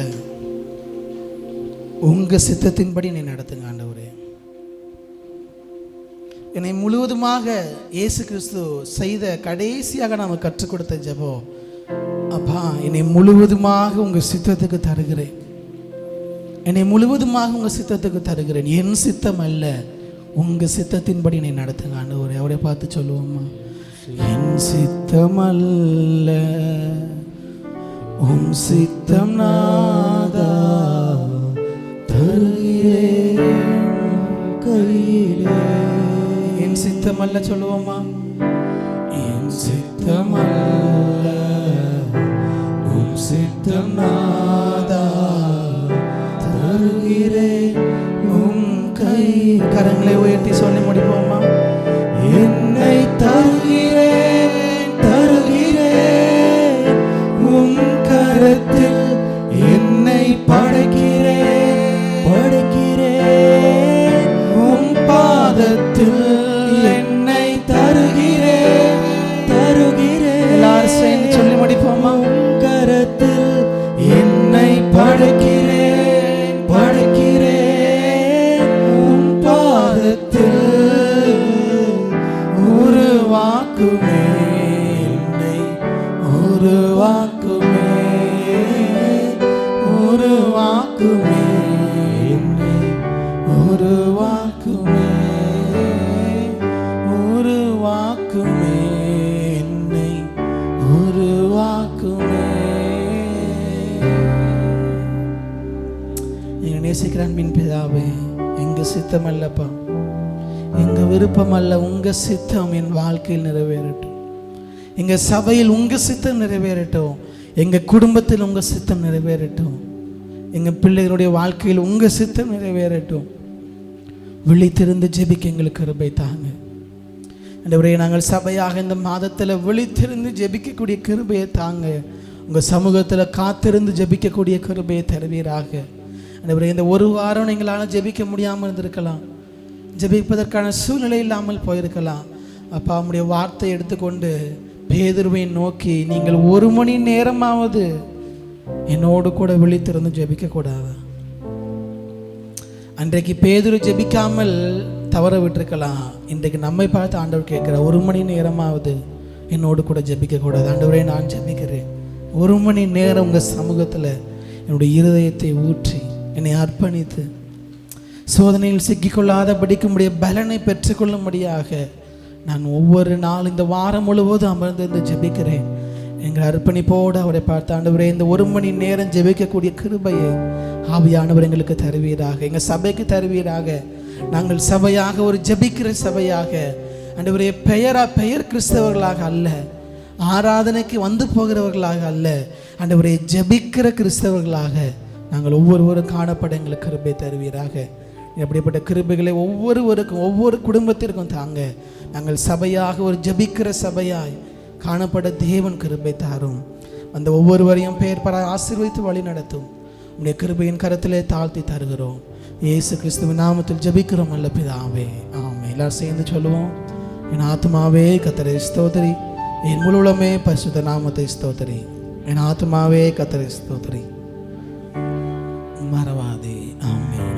நம்முடைய கர்த்தராகிய இயேசு கிறிஸ்துவின் கிருபையும் பிதாவாகிய தேவனுடைய அன்பும் பரிசுத்த ஆவியானவருடைய அன்யோன்யமும் ஐக்கியமும் சந்தோஷமும் சமாதானமும் நம் அனைவரோடும் சகல பரிசுத்தவான்களோடும் கூட அவருடைய வருகை நாட்பரியந்தம் என்றென்றும் இருப்பதாக. ஆமென்.